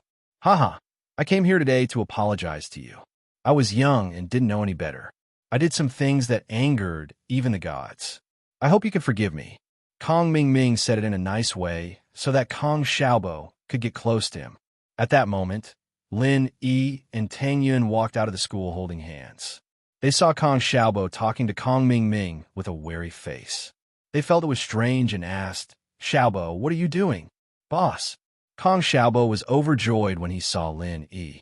He didn't know what Kong Mingming was trying to do. He didn't want to talk to Kong Mingming. First, how did Kong Mingming treat Kong Xiaobo? How could Kong Xiaobo not hate him? Second, he used to play with Kong Xiaobo's girlfriend, Xiaofan, and hurt her. Kong Xiaobo not scolding him was already giving Kong Mingming face. Kong Mingming naturally didn't know that Lin Yi was the manager of Miracle Dr. Guan's medical company. Until now, House Kong still thought that Xu Min was the manager of the company. As for Lin Yi, he was just a bystander. As for Kong Xiaobo being able to enter Miracle Dr. Guan's medical company, Kong Ming didn't think it was because of Lin Yi. From his point of view, Kong Xiaobo must have given Xu Min the Golden Creation Medicine's formula in exchange for the position of vice president. In reality, Lin Yi always gave the same impression to his enemies. He was harmless, as if he was everywhere, but no one knew of his existence. So Kong Ming didn't put Lin Yi in his eyes. He didn't care about what he said or did. He still urged, Xiaobo, get in the car. You haven't eaten yet, right? Let's find a place to eat. Boss, this. Kong Xiaobo was someone who listened to Lin Yi. He always followed Lin Yi's lead. If Lin Yi didn't come, he definitely wouldn't continue talking to Kong Ming. He would have turned around and left. But now that Lin Yi was here, he needed Lin Yi to make the decision. Since Kong Ming is treating, there's no harm in going. Let's go and have a look. Lin Yi shrugged. He wanted to see what this Kong Ming would come up with. Boss, will you come with me? Kong Xiaobo hesitated and asked. Ask your cousin if he agrees. Lin Yi asked with a smile. Kong Xiaobo and Lin Yi didn't deliberately avoid Kong Ming when they talked, so Kong Ming heard everything they said. Kong Ming was anxious to find Kong Xiaobo to get the prescription. Seeing that Kong Xiaobo was very obedient to Lin Yi, he planned to invite Lin Yi along. Last time when Xiaofan took his money, Lin Yi was also present. So Kong Ming felt that Lin Yi wasn't a righteous person. At the very least, he was greedy. So he didn't need to hide this matter from Lin Yi. As long as there were benefits, Lin Yi would let Kong Xiaobo take it. So before Kong Xiaobo asked, Kong Ming said first, Lin Yi, right? We're friends, and we've met a few times. Let's have a meal together. Kong Ming didn't pursue Guan Xian anymore, so his hatred for Lin Yi had faded a lot. Especially after Guan Xiaoxiang silently tricked Lin Yi last night. It let Kong Ming breathe a sigh of relief. Now that the two of them didn't have any conflicts of interest, Kong Ming didn't mind having Lin Yi with them. You guys go, I won't be going. Tang Yun knew that Lin Yi had something to do, so she let go of Lin Yi's hand and said to Lin Yi, It's okay, let's go together. Lin Yi looked at Kong Ming and said, Let one of your people get down and follow us in a taxi. I have 3 people. Your car won't be able to fit. Kong Ming was so angry that his teeth itched. Wasn't this bullying? I'm treating you guys to a meal, and you want to let my people get down? However, he wanted to please Kong Xiaobo and get the prescription and raw materials from him. He couldn't afford to offend Lin Yi. Thus, Kong Xiaoming's expression changed again and again. He said to Wang Shubin in annoyance, Shubin, help me sit in the front passenger seat. Then, you sit in the taxi and follow us. Kong Ming sat in the front passenger seat. Lin Yi, Tang Yun, and Kong Xiaobo sat in the back seat of the Porsche Cayenne. Kong Ming told Zhu Xiaozhong to find a high-class hotel, then they went into a private room. Kong Xiaobo had Lin Yi by his side, so he wasn't afraid of Kong Ming. Since he was already here, he didn't care about Kong Ming. However, Kong Ming was here to please Kong Xiaobo, so he didn't mind. Xiaobo, I heard that you are the vice president of Miracle Dr. Guan's medical company? Kong Xiaoming asked casually after Xiaobo had ordered a couple more dishes before sending the waiter away. What's your order? Yes. Kong Xiaobo didn't know what Kong Ming meant, so he answered with one sentence. Lin Yi and Tang Yun stood at the side, as if it had nothing to do with them. Lin Yi snatched the teapot that Kong Ming was about to take and poured a cup of water for Tang Yun. Do you want some water? Tang Yun was a little nervous at first. She didn't like Kong Ming. Whenever she saw him, she would think of the miserable Xiaofan, but now that Lin Yi was by her side, she felt more at ease. And Tang Yun held the cup and sipped the tea. Suddenly, she realized that Lin Yi was staring at her, and her face blushed. Chapter 863. Chapter 862. Strange meal, there were no enemies or small fries, and it made Lin Yi feel that his days were very leisurely. Lin Yi didn't know if this was a good thing. Was it really peaceful, and everything was over, or was it just the calm before the storm? From the looks of it, the latter was more likely. Yu Kuan was crippled by him, and it was impossible for House Yu to not do anything. Perhaps they were planning something. As for the others, didn't Kong Ming come knocking on his door? Lin Yi never believed that a bad person could become a good person without any signs. There was no turning point. Could it be that he had an epiphany? Kong Ming was like that. His attitude changed for the better, and it made Lenny feel that he must have some ulterior motives. So, Lenny didn't put him in his eyes. He did whatever he wanted during the meal, and it made Kong Ming Ming speechless. Kong Ming Ming, who didn't manage to get the tea, could only retract his hand. His legs weren't working, and he couldn't stand up. Lin, he put the teapot far away, and he couldn't reach it. Ahem, Xiaobo, you're a member of House Kong, and we are a medical family. If you want to be a vice chairman, you should come to our Dr. Kong Medical Company. Why would you go to an outsider's company? Wouldn't it be a loss of face for House Kong? Kong Xiaoming coughed twice and continued. Oh, House Kong? Kong Xiaobo smiled coldly. What do I have to do with House Kong? Other than my surname, when did you think of me? Why? Are you here to arrange a vice chairman position for me in Dr. Kong Medical Company? This? Not to mention a vice chairman. Even a shareholder is not a problem. Kong Ming Ming laughed. Isn't Grandpa in power now? When I'm in power, I'll definitely give you a share of Dr. Kang's shares and let you become a shareholder of Dr. Kang's medical company. No matter what, you are a member of the Kong family. How could they mistreat you? Oh, I'll have to thank you then. You invited me here just for this? Xiaobo didn't believe that Kong Xiaoming would call him over just for this kind of bullshit. Give me shares? He didn't believe that Kong Ming Ming would give him any shares unless the sun rose from the west. Let's eat first. Kong Ming Ming laughed, then pretended as if nothing had happened. He said to Zhu Xiaozhong, go take a look. Why aren't the dishes being served yet? As they were talking, the waiter knocked on the door and came in with the dishes. Soon, the dishes were placed on the table. The speed here was quite good. Lenny didn't care about Kong Ming Ming, Zhu Xiaozhong, and Wang Shubbing at all. He started eating when the dishes were served. He even put food in Tang Yun's bowl from time to time. Lenny didn't care about anything, but Tang Yun was a bit embarrassed. After all, she was a girl. She didn't have a good relationship with these people, so she was a bit shy. Zhao Ming frowned as he watched Lin gobble down the food without a care in the world. He wasn't happy, but he couldn't say it aloud. He was hoping that Lin would be able to talk Xiaobo out of it, so he held it in for now. Xiaobo, I heard that the main product of Miracle Dr. Guan's medical company is also a golden creation. Is it similar to our Dr. Kang's golden creation? Kong Ming Ming pretended as if nothing had happened and asked casually. Yes, Miracle Dr. Guan's injury medicine. Kong Xiaobo didn't know what Kong Ming Ming wanted to do, so he didn't say much. He answered whatever he asked. It wasn't a secret anyway, so there was no need to hide it. Oh, in terms of effect, it is similar to Dr. Kang's golden creation? Kong Ming Ming continued to ask. It should be, Kong Xiaobo said. If that's the case, I wonder where Miracle Dr. Guan's medicine company got their prescription from. Do you know? Kong Xiaoming finally revealed his purpose step by step. Kong Xiaobo wasn't stupid. After hearing Kong Ming Ming's words, he was a little angry. Kong Ming Ming was obviously hinting that Miracle Dr. Guan's injury medicine came from Kong Xiaobo.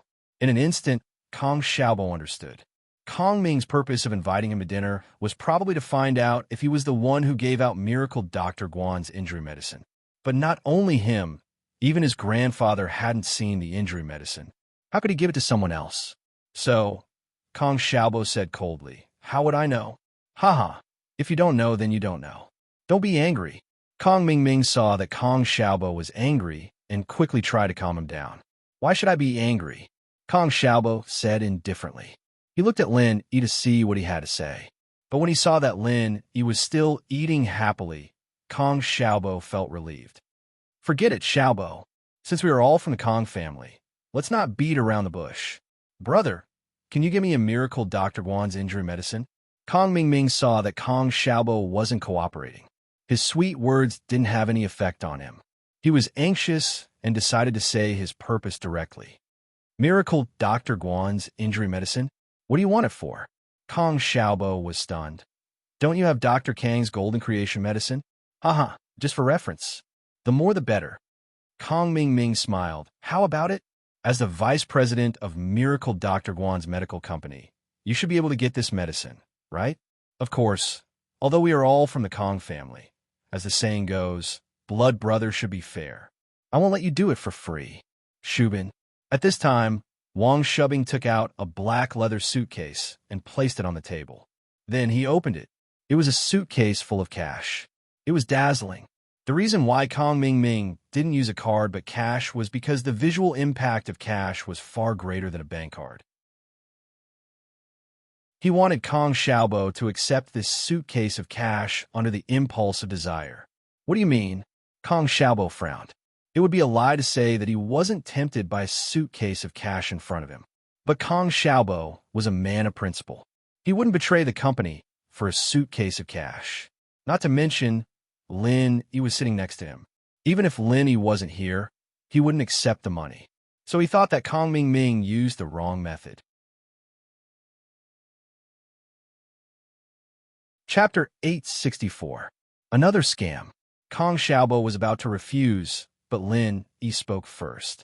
300,000, Xiaobo, take it. Since it's your cousin's goodwill, there's no reason for you to refuse. Lin Yi stood up and took the money box in front of Kong Ming. Kong Ming was overjoyed. This Lin Yi wasn't that annoying after all. He didn't come here to eat and drink for free. He was very useful at the crucial moment. He's greedy, but that's good. I like greedy people. With Lin Yi by Kong Xiaobo's side, things will be much smoother. Yeah, the Lin brothers are right. There's no reason to refuse such a large sum of money. Kong Ming agreed with a smile. He didn't say the last part of the sentence, which was that he was taking someone's money to get rid of a disaster for them. Kong Xiaobo was stunned by Lin Yi's action. Why was Lin Yi asking him to take the money? Wasn't that the same as giving the prescription to Kong Ming? He looked at Lin Yi with uncertainty. He wanted to ask what was going on, but he was afraid that Lin Yi's plan would be ruined by him.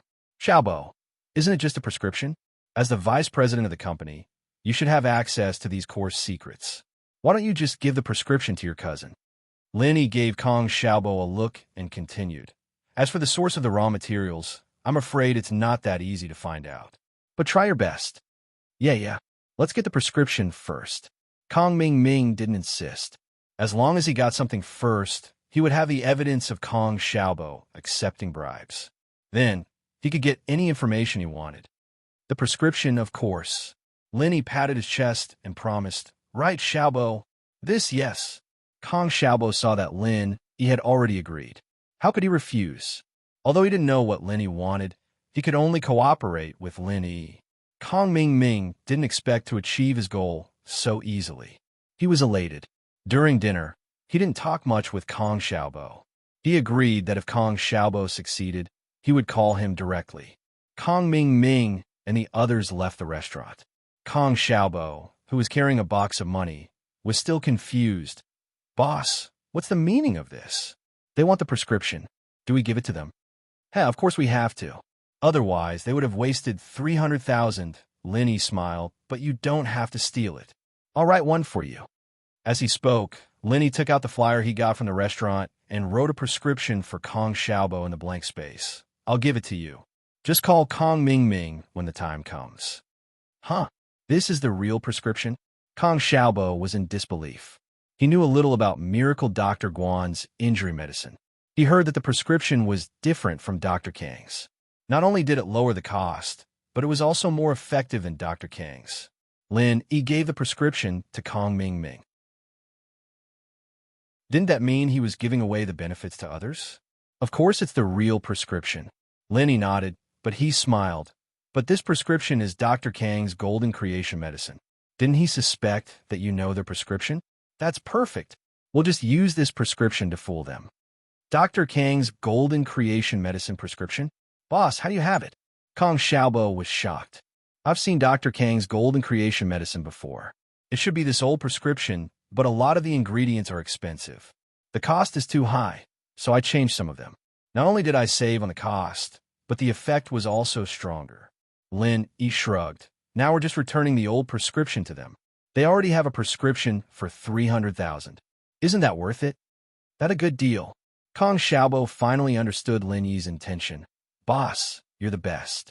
You just casually scammed another 300,000 from Kong Ming. That's so satisfying. Kong Xiaobo hated Kong Ming. It wasn't just a day. If it wasn't for Lin Yi, he wouldn't have sat at the same table with Kong Ming. He had been wondering why Lin Yi did this. Now he knew that Kong Ming was scammed by Lin Yi again. I wasn't planning on screwing him over. I just wanted to see what he was up to. Lin Yi smiled bitterly.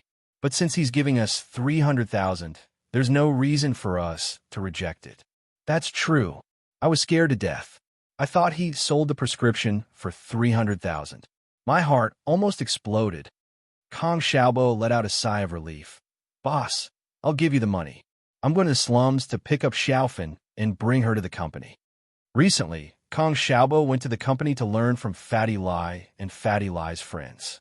Although Kong Xiaobo had learned a lot of theoretical knowledge, it was just an armchair strategist without any practical application. So, Kong Xiaobo treasured this internship opportunity. Xiaofan was the same, but her legs weren't very convenient. So, she naturally walked with Kong Xiaobo every day. Xiaofan's house was demolished. Her mother rented a house near the new house. Once the house was renovated, she could move in. Take this money, get a driver's license, and buy a car.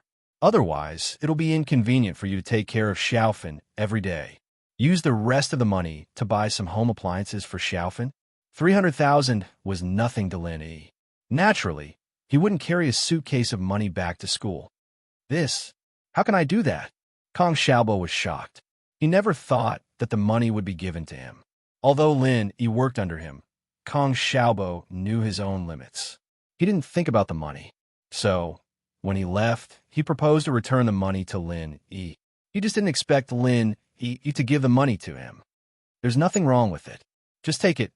Lin Yi patted Kong Xiaobo's shoulder and waved his hand. Lin Yi was a person who could distinguish between kindness and hatred. He was good to his friends and bad to his enemies. Even if his enemies didn't provoke him, Lin Yi would beat them up whenever he had the chance.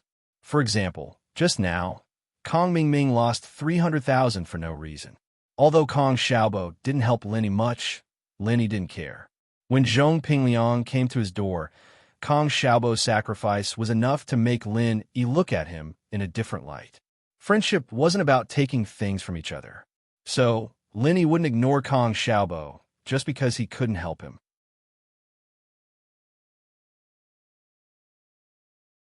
Chapter 865. Cured, Sikagenjin Dajo spent money like water these days. He spent more than 10 million to treat Jining Jun at Yaowang's place. Although his crooked mouth, lame feet, and the diseases that were transferred to his hands and ears were also cured, Jining Jun's body had other diseases. Impotence.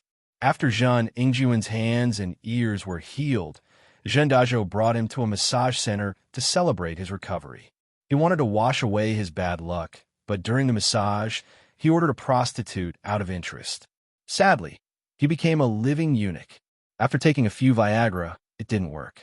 Jining Jun panicked and couldn't care less. He stumbled to the door of his father's room next door. Jining Jun called a prostitute. How could Jin Dajo just wait there like an idiot? He naturally ordered a prostitute as well. After entering the room, he was having fun when he suddenly heard a knock on the door. He jumped in fright and almost had a heart attack. This massage center was managed by Tsi Hua, and he was the one who introduced them to this place. It was said to be very safe, and he didn't expect to be disturbed. Zhen Dajo put on a bathrobe and opened the door while cursing. "Who is it?" "Dad, it's me, I'm Ingjun." Zhen Ingjun knocked on the door anxiously. Zhen Dajo was a little nervous when he thought it was the police or his enemies, but when he heard it was his son, Zhen Ingjun, he was enraged. "You little bastard, I can't get up now. Knock my kidney, what's wrong?" "Huh?" Zhen Ingjun froze and said in fear, "Dad, you can't get it up too?" "No way. It's all because you scared me." Zhen Dajo frowned and suddenly froze. "What? You can't get up too?" "Yeah, Dad, I can't get it up. What should I do?" Zhen Ingjun's voice sounded like he was about to cry. "I've taken 3 Viagra, but it's useless. It suddenly doesn't work." Zhen Dajo jumped in fright and immediately lost the desire to play with Mississippi. His lust also dissipated. He quickly opened the door and let Jining Jun in. He asked anxiously, "Really? What's going on?" "I know, but there's no reaction." Zhen Ingjun cried as if his father had just died. "Dad, am I crippled now?" Zhendazhou only had one son, and he was counting on him to carry on the family line. Hearing Zhen Ingjuan's words, a huge blister appeared on the corner of his mouth. Don't worry. Are you sure you have no reaction? Yeah, I'm sure. Zhen Ingjun nodded. Look, I'm like this right now. Zhen Ingjun didn't care that there was a prostitute in the room. He took off his bathrobe and showed it to Zhendazhou. Zhendazhou was a little anxious. He pointed at the lady in the room and said, Get out first. This is your money. Don't say anything about this. As he spoke, Zhendazhou gave the lady a bunch of money and sent her away. The lady knew that something big happened to Zhen Ingjun and his son and didn't dare to say anything. She took the money and quickly nodded before leaving the room. Ingjun, when did this start? Were there any signs before? Zhendazhou asked carefully. No, Dad. You know that I've been sick for a while. I didn't touch any women, but when I came here today, I realized something was wrong. Zhen Ingjun said, It was still working before. Before we came to Songshan, I want to look for my little lover. So, it happened after you got sick? Could there be any side effects? Zhendazhou could only think of this possibility. It's possible. Dad, let's go look for Zhao Yaowang. He's amazing at bringing people back to life. He must have a solution. Zhen Ingjun listened to his father's analysis and thought that it was possible. Other than Sequila, there was no other possibility. The two of them thought about it and quickly put on their clothes. They left the medical center and rushed to the floating cloud bar. In the floating cloud bar, Zhao Qibing looked at the money on the deposit receipt and was overjoyed. Wahahaha! I'm such a genius. I thought of such a genius idea. I didn't think that Zhen Ingjun, that idiot, would give me 10 million in just a few days. It's so easy to earn money. Of course. Si Hua flattered. Master Bing's idea to earn money is the best. Of course, Yaowang's contribution is also a big part of it. I just helped. If it wasn't for Master Bing's idea to change the patient's condition again and again, I wouldn't be able to collect so much money from a patient no matter how good I am. Yaowang said humbly. Not bad. Yaowang, don't be so humble. You're the one who made the money this time. I'll tell my father. Zhao Qibing didn't want to take all the credit for himself. He was a person who was good at winning people's hearts and knew how to make people follow him wholeheartedly. Just like Zhong Fabai and the others, they were all loyal to him now. Zhao Qibing only needed to show them some kindness in exchange for a group of loyal subordinates. Why wouldn't he do it? He understood that even if Yaowang was the main contributor, House Zhao would know that he was the mastermind behind all of this. Yaowang wouldn't take the credit away from him, the mastermind, no matter what. Thank you, Master Bing, Yaowang said gratefully. Yaowang started learning medicine at the age of 3 and started to roam the world at the age of 15. Back then, he also played the trick of treating patients worse and worse. However, because he offended a rich family, he was caught and almost beaten to death. If it wasn't for the head of House Zhao, Zhao Guangyin, who saved him, there wouldn't be Yaowang today. So, Yaowang was very grateful to House Zhao. He felt that his life was given to him by House Zhao. No matter what House Zhao asked him to do, it was only natural. Master Bing was Zhao Guangyin's son, so naturally, he would support him with all his heart. He didn't ask for anything in return. He stayed in House Zhao with the intention to repay their kindness. Now, that Zhao Qibing was going to teach him Qigong, how could he not be touched? Although he didn't care about anything, he still hoped that House Zhao would value him. But this father and son from House Zhan are rich. 10 million, TSK, it's still a little too little. We haven't squeezed them to the limit yet. If we could squeeze more money out of them, that would be even better, Zhao Qibing said regretfully. Chapter 866. Framing Linio? Really? But wouldn't he suspect something if we do that? Zhao Qibing wasn't stupid. Although he was greedy, he didn't want to ruin his reputation.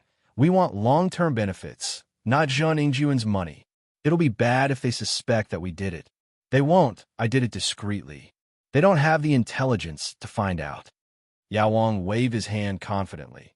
Besides, even if they go to the hospital, they won't be able to find anything. That's good, as long as we aren't involved. Zhao Qibing nodded in satisfaction. Of course not. Not only will they not implicate us, but they will also give us more money soon. Yao Wang sneered. Master Bing, watch me. All right, I'll wait for that idiot Jining Jun to give me money. Zhao Qibing nodded happily. Yao Wang was right. Not long after, Su Jianong ran in. Master Bing, Jining Jun and his son are here again. They want to see Yao Wang. Let them in. Zhao Qibing couldn't wait anymore. The more he tasted money, the more he couldn't stop. Su Jianong quickly brought Zhen Dazhou and Zhen Yingjun into the back room. As soon as they entered, Zhen Dazhou raged. Yao Wang, what kind of illness did you treat? Why is it getting worse? Why did you treat something that wasn't sick before? Although Zhen Dazhou was a boorish man, he was meticulous. He knew that it wasn't reliable to blame Zhen Yingjun's illness on the sequelae. But in order to let Yao Wang treat his son and spend less money, he had no choice but to complain first.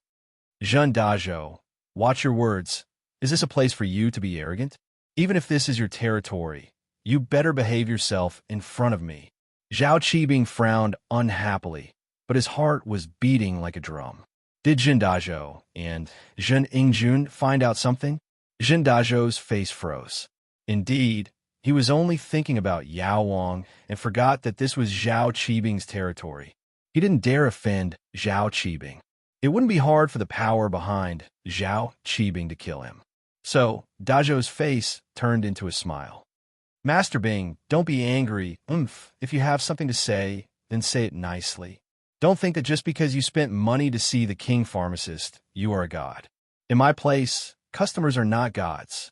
Zhao Qibing curled his lips. Seeing that Dazhou didn't dare to act rashly, he calmed down and sneered. We don't accept normal people who want to see Yao Wang. Of course. Dazhou didn't dare to say anything after seeing Zhao Qibing's attitude. He said with a bitter face, Master Bing, Yao Wang, please take a look at my son. Didn't I cure Zhen Yingjun's illness? What else are you looking at? Yao Wang pretended to be confused as he looked at Zhen Dazhou. No, he's still sick. Zhen Dazhou quickly said. You're sick? I can't tell. Your mouth and ears aren't crooked. Your hands and legs are working. You're a handsome young man. What's wrong with you? Yao Wang looked at Zhen Yingjun and said. No, it's not on the surface. It's a hidden illness. Zhen Dazhou quickly said. Yingjun can't get it up. Can't get up? Yao Wang froze. Zhao Qibing and Sihua also pretended to be surprised and opened their mouths wide. They looked at Zhen Yingjun in disbelief. How can you not get it up? What did you find out that you can't get it up? Just now, Zhen Yingjun said hurriedly. My dad and I went to the massage center under Sihua Bro's protection. I just wanted to take a hot shower to wash away my bad luck. Then I went to a prostitute, and my lower body didn't have any reaction after taking 3 Viagra. Did you have this illness before? Yao Wang frowned and asked. No, I wouldn't be a prostitute if I had this illness. Zhen Yingjun quickly shook his head. I can't offend Lin Yi for those 2 girls. If you're not sick, why did you take Viagra? Why did you take so many? Yao Wang sneered in his heart. You weren't sick before, but your kidneys are weak. Yao Wang had already checked it before. Zhen Yingjun was embarrassed and laughed dryly. I just don't have much stamina. Yao Wang nodded and looked at Zhen Yingjun carefully. All right, give me your hand. I'll check your pulse. Yes. Zhen Yingjun quickly gave his hand to Yao Wang, and Yao Wang pretended to check his pulse. In fact, Zhen Yingjun's illness was caused by him, and he didn't need to check his pulse at all. He was just pretending for the Zhen father and son. After a while, Yao Wang's brows slowly locked together. He didn't say anything and only closed his eyes in silence. Did he have a serious illness that scared the Zhen father and son? Zhen Dazhou was counting on Zhen Yingjun to carry on the family line. Now that he was disabled, what would he do in the future? Wouldn't he die without descendants? Zhen Yingjun, on the other hand, didn't think so far ahead, but he was also scared.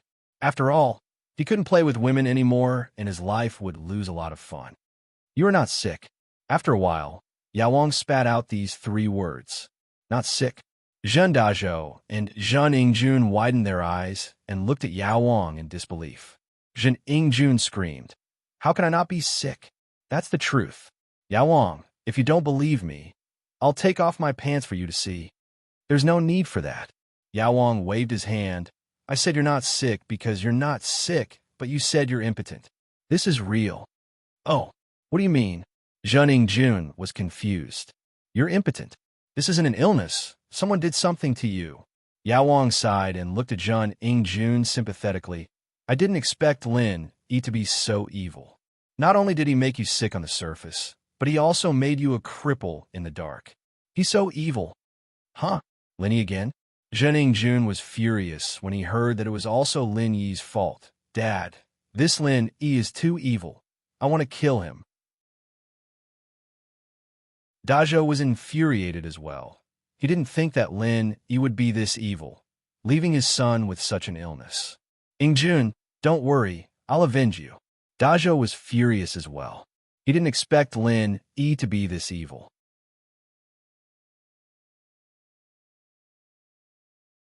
Chapter 867. The price was a little. Lo Zhao Qibing and Lin Yi had a grudge against each other. If he could transfer the grudge to Zhen Dazhou and Zhen Yingjun and let them deal with Lin Yi, why not? Yao Wang felt that this was killing two birds with one stone. Master Bing would praise him again. Of course, we have to treat him first. Zhen Yingjun quickly said, Yao Wang, can my illness be treated? Yes, but it's difficult. The king of medicine sighed. To me, the king of medicine, there is naturally no illness that cannot be cured, but the degree of difficulty is different. Previously, when I was treating you, I already wasted a lot of qi. Now, your illness is not small, and it also needs to use qi. Yao Wang, don't worry, I won't shortchange your medical fees. Just tell me how much you need. Zhen Dazhou quickly said when he heard that his son could be saved. You have to ask Master Bing about this. If I use all my qi on you, then if other patients come, I won't be able to save them. At that time, the loss won't be just a little. Yao Wang said with some difficulty. How about this? I'll treat Yingjun after I recover my pure energy. How about that? That way, the medical fees will be cheaper. This? How long do I have to wait? Zhen Dazhou didn't have much money left. He came to Songshan with 50 million to invest in the gambling boat. But before he even invested, he had to spend more than 10 million to treat his son's illness. From Yao Wang's tone, it seemed like treating his son's illness would cost a lot more than before. He hesitated. If he could wait for a while, why not wait if it was cheaper? 3 to 5 years, Yao Wang said indifferently. Zhen Yingjun and Zhen Dazhou froze and looked at each other. 3 to 5 years? Zhen Dazhou thought that he would only have to wait for a few days, at most a month. Who knew that it would be 3 to 5 years? Wasn't that too long? Zhen Yingjun couldn't wait any longer. If something went wrong, or he couldn't find Yao Wang, wouldn't he be a eunuch for the rest of his life? Thinking of this, Zhen Yingjun couldn't help but look at Zhen Dazhou for help. Zhen Dazhou also thought of this. How could he wait? If he waited any longer and something went wrong, then his Zhen family would have no descendants. Zhen Dazhou gritted his teeth and asked, Master Bing, the consultation fee is not a problem. As long as we can cure Yingjun's illness, money is not a problem. This? Master Bing hesitated and said awkwardly, Sai, it's not that I don't want to treat you, but life has a price, and she is priceless. Zhen Dazhou only wanted to curse after hearing Master Bing's words. What kind of theory was this? Life was priceless, and she was priceless. However, Zhen Dazhou couldn't get angry. He could only hold back his anger and said, It's okay. Just say it. At least 30 million. Qibing said faintly. Zhen Dazhou was dumbfounded when he heard the price. Although he expected the price to be high, he didn't expect it to be this high. 30 million. That was earned by Donghai bit by bit, and it was gone just like that. Master Bing, the price. Yao Wang heard the price and was in a difficult position. Zhen Dazhou was overjoyed when he heard Yao Wang's words. It seemed that Yao Wang also felt that the price was a bit high and wanted to help him. Yao Wang was such a good person. Thus, he hurriedly echoed, Yes, this price is really a bit low. Yao Wang followed. My qi is priceless. Zhen Dazhou almost vomited blood when he heard Yao Wang's words. So Yao Wang thought that the price was too low, not too high. Yet, he had foolishly agreed with them. He was truly foolish to the extreme. Oh, Zhendajo, you think so too? It seems like I'm really a kind person, asking for such a low price. Zhao Qibing shook his head in self-mockery. If that's the case, you can add more of that. Ha, I'm a bit short on money recently. 30 million it is. Zhendajo awkwardly agreed to the price. How could he dare to disagree? If he didn't, it might become 40 million soon. In 30 million it is. I've already said it. Yao Wang, this is the price, right? What do you think? Zhao Qibing looked at Yao Wang and asked. Okay, whatever Master Bing says, we'll do it. Yao Wang nodded. Thank you, Master Bing. I'll go prepare the money now. Zhendajo said. Jun and I will leave first. We'll come back when we have the money. Dad, why don't you prepare the money and I'll stay here for treatment? Jun didn't understand why his father wanted him to leave with him. How can we do that? How can we let Yao Wang treat you without money? You're so stupid. Zhendajo glared at Jun and said. Jun had no choice but to follow his father out of the bar and asked curiously, Dad, why did you drag me out? It'll be better if you let me treat the illness first. It'll prevent more problems. We came in a hurry and thought it was a side effect, but it doesn't seem to be. So, I'm thinking, should we go to the hospital and have a look? What if the hospital can treat it too? Then we won't have to waste money, right? Zhendajo wasn't stupid and had some intelligence. You're right, I was too impatient. Jun nodded. Yeah, 30 million can be used for anything, but if it's used for treatment, it'll hurt my heart. The father and son discussed and stopped a taxi to go straight to the hospital. However, they went to the First People's Hospital, the Male Specialist Hospital, and so on. In the end, they couldn't find anything. The Medicine King was right about his illness. He didn't have any illness, so what could the hospital find? This was all Yao Wang's doing. Whoever started the trouble should end it. How would others know how Yao Wang did it? After coming out of the hospital, the father and son completely believed Yao Wang's words. Zhendajo sighed. It seems like you really aren't sick. It's that Lin Yi who did something to you. Even the big hospital said that you aren't sick. It seems like only Yao Wang can treat you.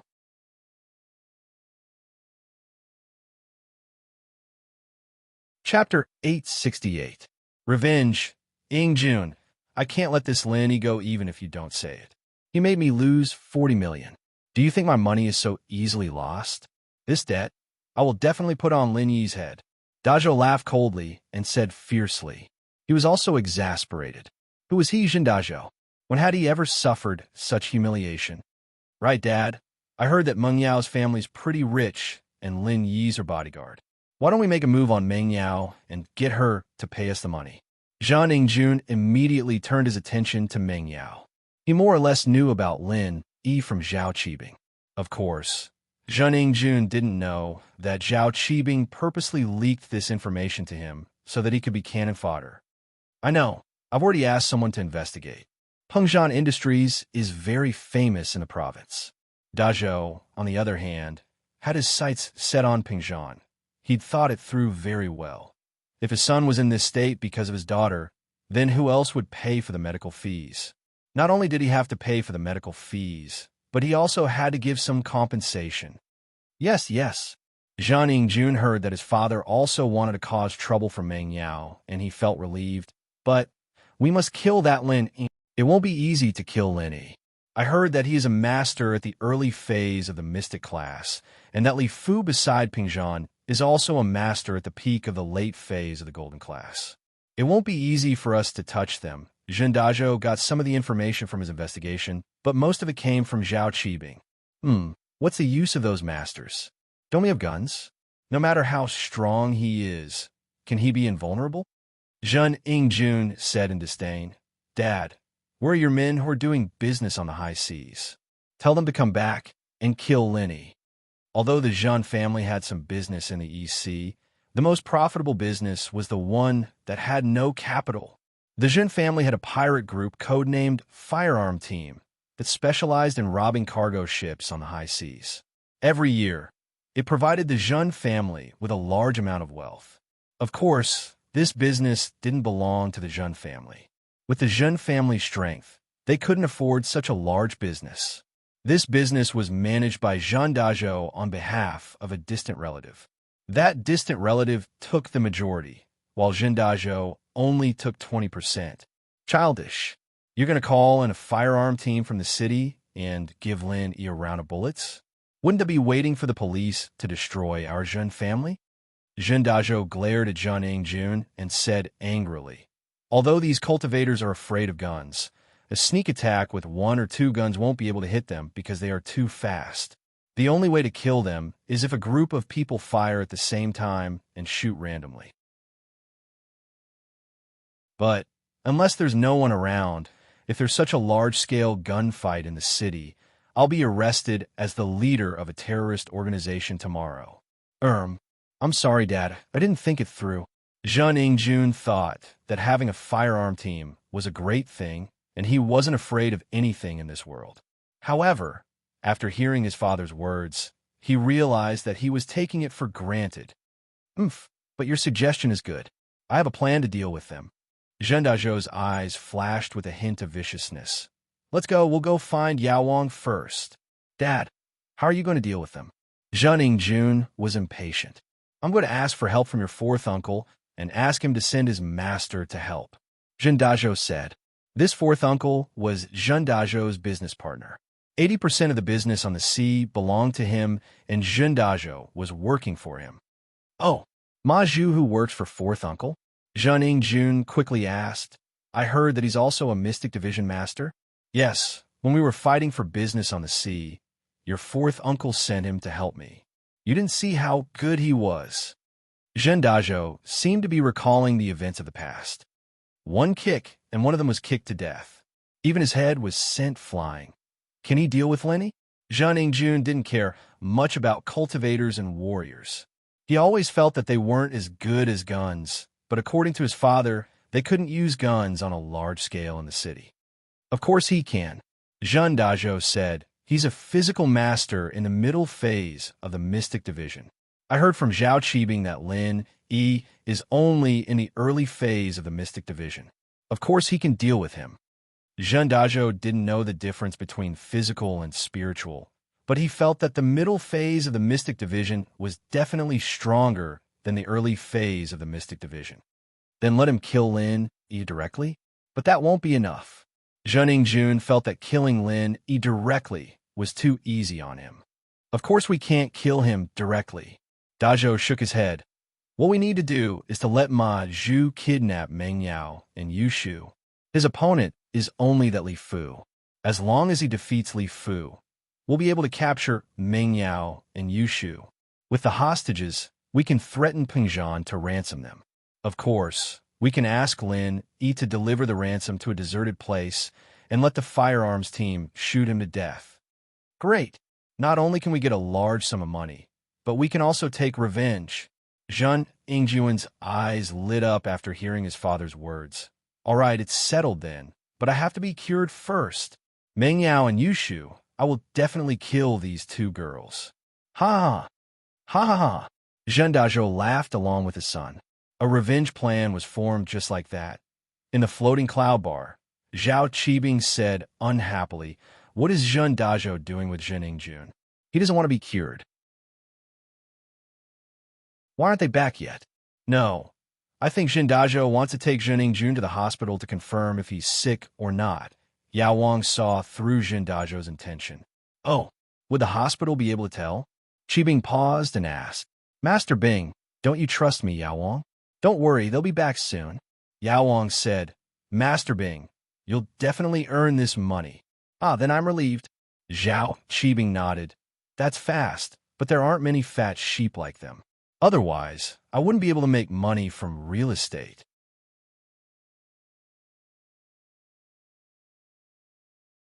Chapter 869. A good plan. Of course, we have Lin Yi to take the blame for us. What's there to be afraid of? Zhao Qibing waved his hand. But this time, we have to get a hidden illness that's hard to notice. It's best to let him notice it after a while. You're right. I understand. Master Bing, don't worry, Yao Wang nodded. I'll get him a disease that affects his eyesight and make his eyes blurry until he can't see anything. Of course, this will take around a year. Okay, let's do that. 1 year later, when House Zhen has earned enough money, they'll send it to us. Wahaha! Zhao Qibing laughed excitedly. Just as Yao Wang predicted, Zhen Dazhou brought Zhen Yingjun back.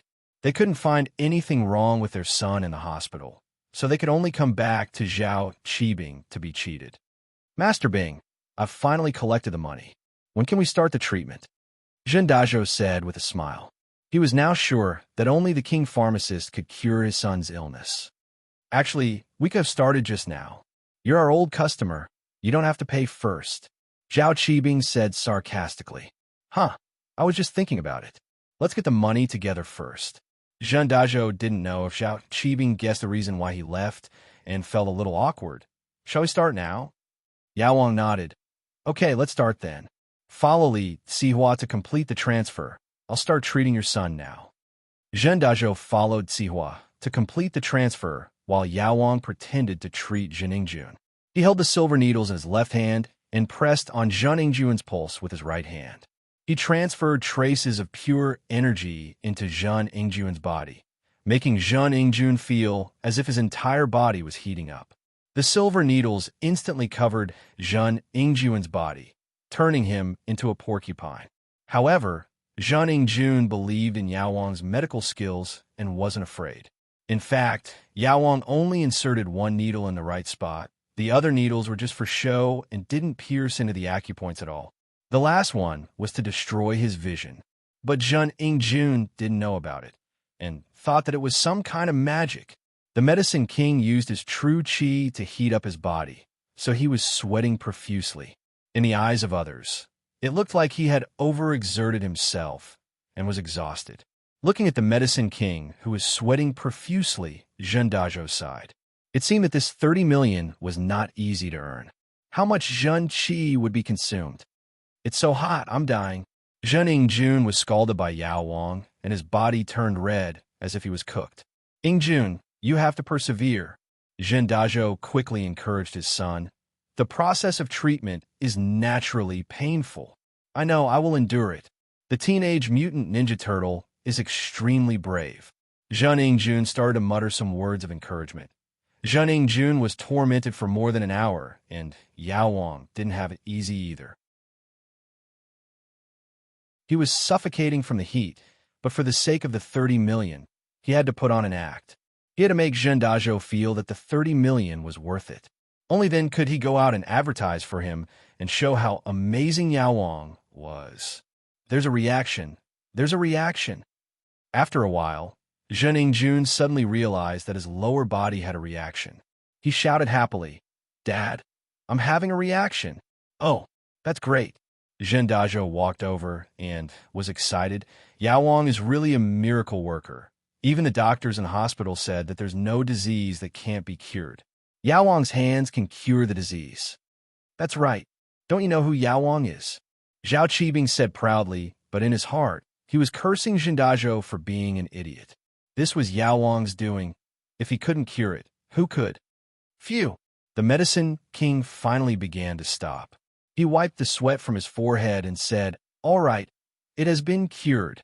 But this old man's physical strength is not up to it. I need to adjust my breathing.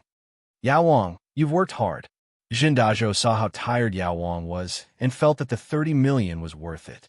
Although he had treated Zhen Yingjun's illness many times before, it was never this tiring. It seemed like his son's illness was really hard to cure. Yao Wang waved his hand and didn't say anything.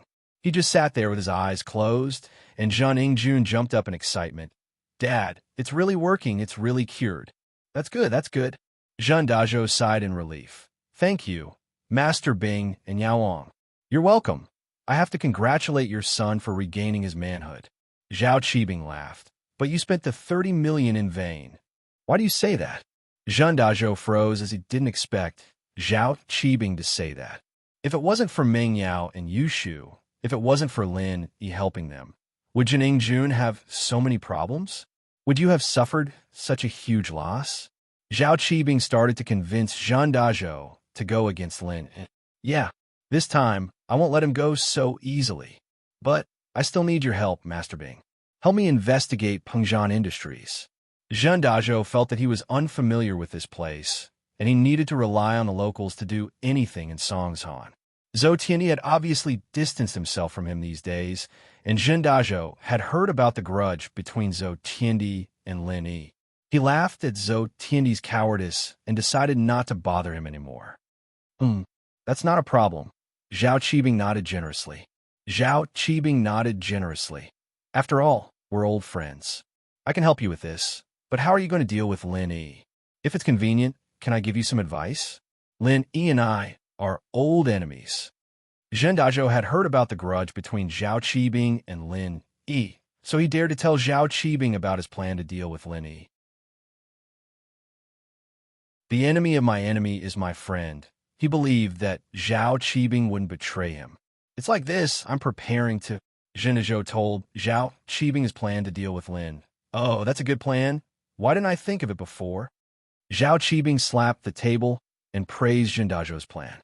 First, kidnap Meng Yao and Yushu with a mystic class mid-phase master. Then lure Lin Yi to a place with no one around and shoot randomly. Even if he doesn't die, he'll be heavily injured. Then, let the mystic class master kill Lin Yi. Brilliant.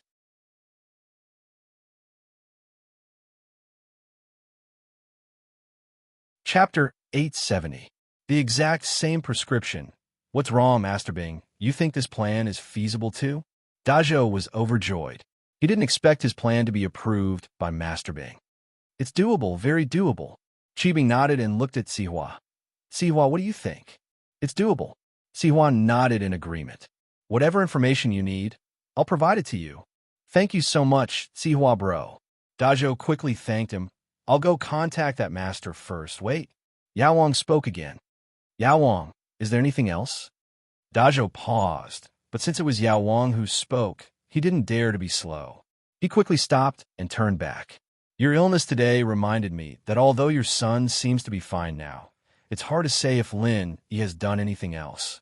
You have to be careful. If anything goes wrong when you go back, don't be careless. Yao Wang started to give Dazhou a heads up. What? There's more? Dazhou was furious. Isn't this Lin Yi too wicked? There's more. It's just a guess. I can't be sure.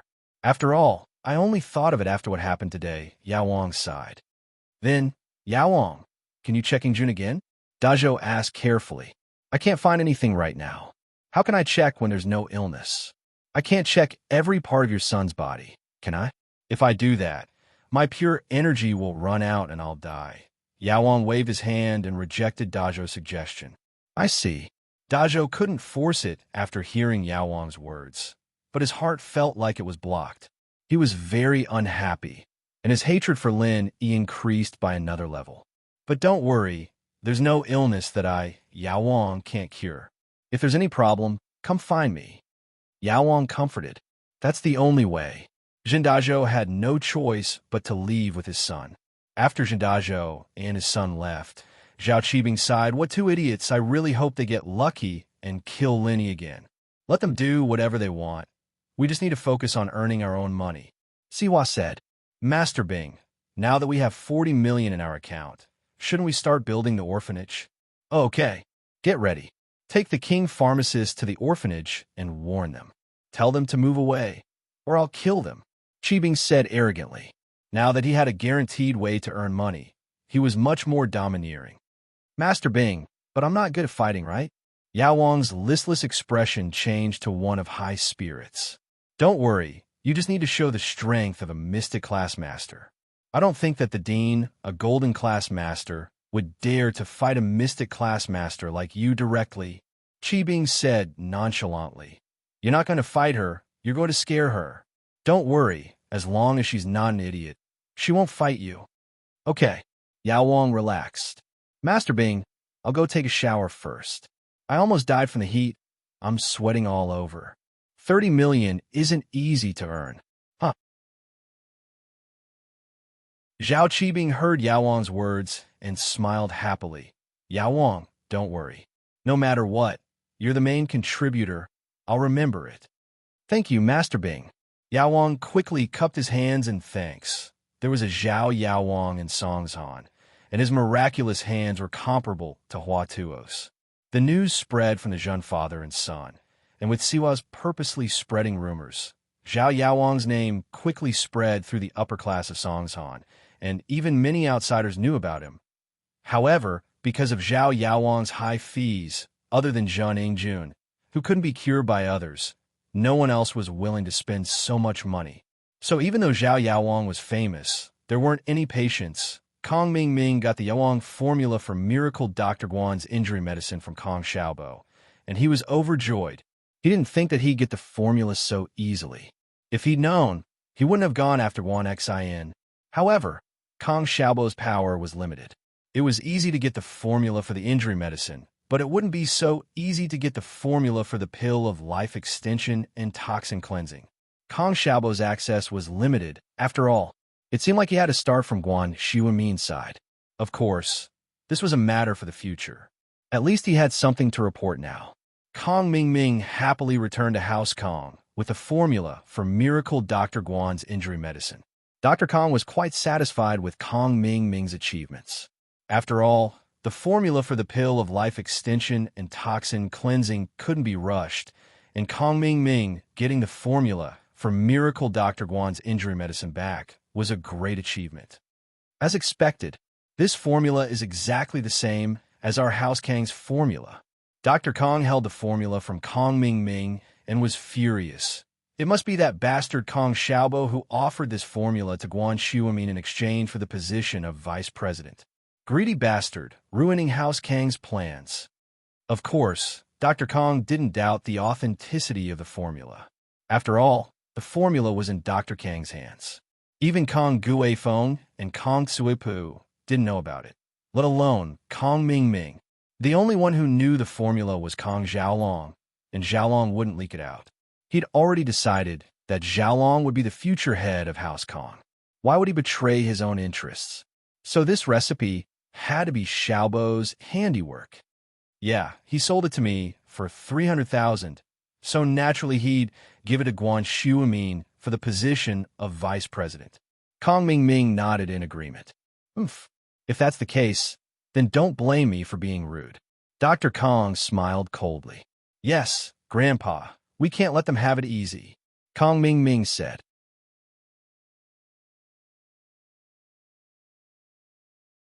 Chapter 871. Showering with them? So that's how it is.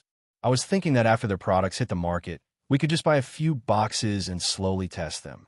Why would we need to spend so much money on a prescription? So it turns out that we want to give them a blow when their products hit the market. Kong Mingming nodded in realization. Xiaolong didn't explain it too clearly to him on the phone, and Kong Ming didn't really know what the recipe was for. Xiaolong, you go prepare for this, and make sure that Miracle Dr. Guan's company's reputation is ruined. Dr. Kong said to Xiaolong, come up with a plan and show it to me. Yes, Grandpa. Xiaolong nodded and agreed. Scheming was his forte, and he had to make sure that Miracle Dr. Guan's medical company's reputation hit rock bottom. Not only would it affect his impression in front of Miracle Dr. Kong, but it was also because House Kong would be Xiaolong's House Kong in the future. He had to kill Guan Xiumin in the cradle. He couldn't let them take away his market share and position. Right, Grandpa. Guan Xion's already engaged. What should we do about this? Our previous plan won't work. She's engaged. How could she still be friends with me? Kong Mingming blamed his failure on Guan Xion's engagement, but House Kong didn't know the specifics, and they didn't doubt Kong Mingming's ability to pick up girls. That's our mistake. We didn't think that Guan Xion was already engaged, and now the recipe for the pill of life extension and toxin cleansing is going to be difficult. Dr. Kong frowned after hearing Kong Mingming's words. He knew that a girl like Guan Xion wouldn't be too intimate with another man after she was engaged, so their plan to steal the recipe was obviously not going to work. But Dr. Kong didn't want to give it up just like that. After all, this prescription could be the stepping stone for the Kong family to successfully become an aristocratic family. It could allow the Kong family's strength to rise to a higher level and reach a higher position. Yes, I didn't do my research properly and acted rashly. Thank goodness I didn't alert them, or it'd be even more troublesome. Kong Mingming wasn't stupid. He was afraid that his grandpa would blame him, so he admitted his mistake quickly. I've disappointed everyone. Grandpa, you can't blame Xiaoming for this. Xiaolong had to show his generosity as the leader of the third generation. Although it was true that Xiaoming didn't investigate the matter thoroughly, who would have thought that Guan Xin had an engagement? Xiaolong said, "This isn't something that can be stopped with mere human strength." Xiaolong's right. Xiaolong is right. You don't need to belittle yourself, Xiaoming. You've already done very well. As for the pill of life extension and toxin cleansing, we'll think of something else. Dr. Kong said, "Don't worry, Grandpa. I'll head back to Songshan if there's nothing else. I'll keep trying to find out more, but I'll have to rely on my family support for the expenses." Kong Mingming was living a carefree life in Songshan, and he didn't have any supervision from his family. "That's not a problem. I'll give you another $1,000,000 for the expenses. Let me know if it's not enough. As long as we can get the recipe for the pill of life extension and toxin cleansing, it'll be worth it no matter how much money we spend." Miracle Dr. Kong said, "Right, you'll have to work harder on the sourcing channel. If we get a hold of Shuamin's raw material sourcing channel, we'll seal it off completely. I'd like to see what they'll be able to sell in the future. What's the use of a recipe?" "Okay, I got it." Kong Xiaoming nodded and replied. Lenny sat on the sofa, watching Pleasant Goat and Big Wolf with the Miss and Yushu. He didn't understand why the Miss and Yushu would like to watch kid stuff at their age. But then again, it was understandable that they were a little childish since they'd been living together all day, not interacting much with the outside world. The night was boring, especially with Yushu and Mengyao watching TV.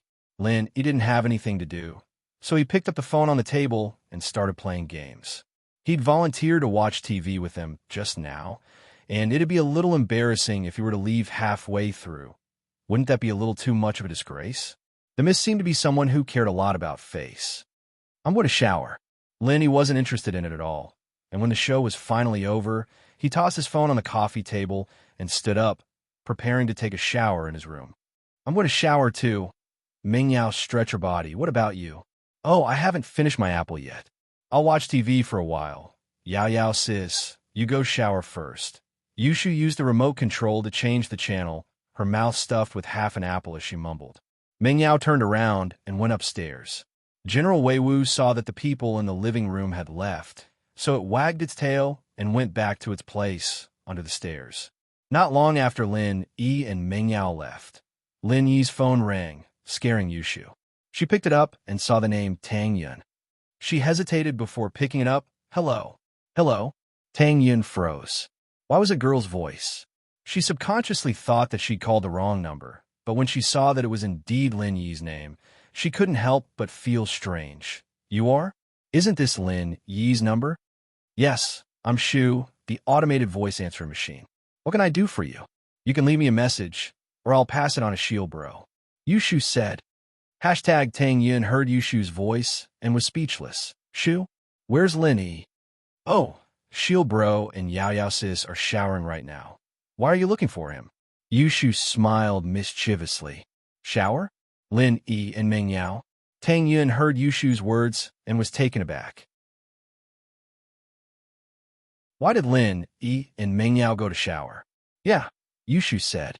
Together, Tang Yun didn't believe Yushu's words. This girl always talked nonsense. Who knew if she was telling the truth or not? Tang Yun's vigilance was high now, and normal people couldn't lie to her.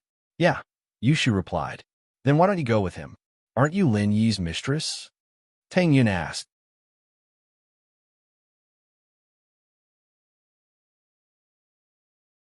Chapter 872. Can you see through things? Tang Yun frowned. If Yushu had said that she had just finished showering or was about to shower, then Tang Yun wouldn't have believed her.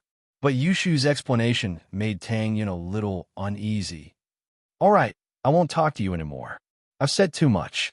If Yao sis finds out, I'll die a horrible death, bye-bye." Yushu didn't wait for Tang Yun to reply and hung up the phone. Then she started laughing. Tang Yun didn't get to ask what was going on before Yushu hung up. It made her feel a little uncomfortable. Lin Yi really went to shower with Ming Yao? Tang Yun had always felt that the relationship between Lin Yi, Ming Yao, and Yushu wasn't as simple as an employer and employee relationship. Perhaps nothing had happened now, but if this went on, something would happen sooner or later. But Tang Yin didn't want to think about it. She even thought optimistically that if Lin Yi really did have something going on with Meng Yao, it'd be fine as long as she didn't know about it. She didn't know what was going through her mind. Was it because she felt inferior, or was it because she was afraid of losing Lin Yi? Xiao Xiao's words were a lie, but it was a wake-up call for Tang Yun. Love didn't need a reason, and there was no such thing as being rich or poor, but there was always a difference between ideals and reality. Honestly speaking, Tang Yin herself felt that Meng Yao or Guan Exan might be a better match for Lin Yi, and she, on the other hand, had gotten together with Lin Yi by accident. She couldn't help Lin Yi at all. No matter what he did, she'd always be a bystander, and she'd even drag him down with her. Once this feeling formed, it would take root and grow, making Tang Yin worry more and more. She didn't want to ask Lin Yi anything, and she didn't dare to. Yushu's words were 80% fake, but sometimes, knowing that it was fake still made her worried. Tang Yin picked up her phone and hesitated for a long while before dialing a number in the contact book. Do. After the call connected, it rang many times, but no one answered. Tang Yin silently pressed the hang-up button and put the phone aside. She fell onto the bed, hugging the pillow in her arms as she stared at the wall in a daze. After a while, Tang Yun's phone beeped. It was a text notification.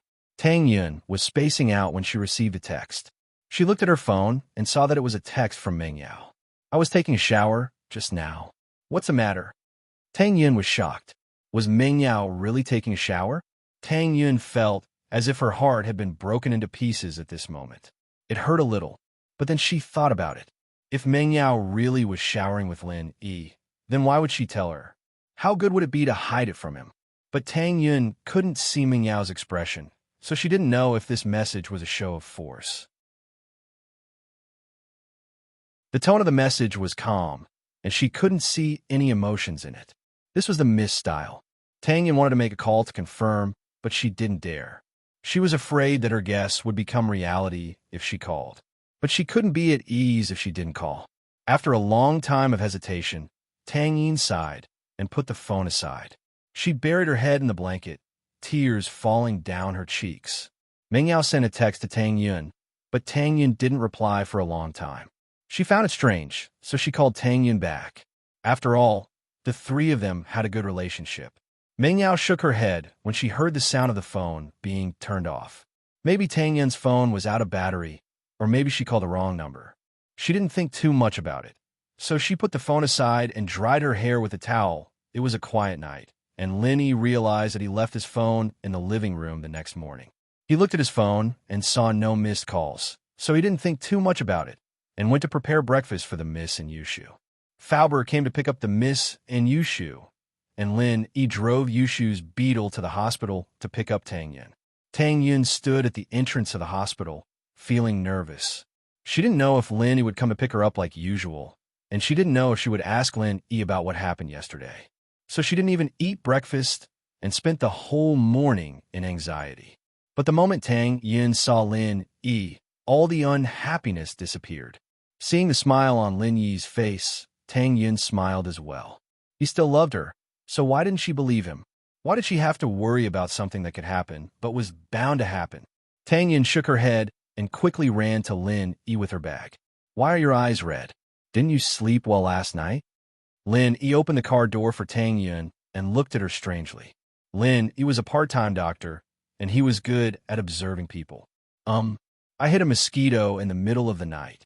Tang Yun lied. She couldn't tell Lin that she cried until midnight.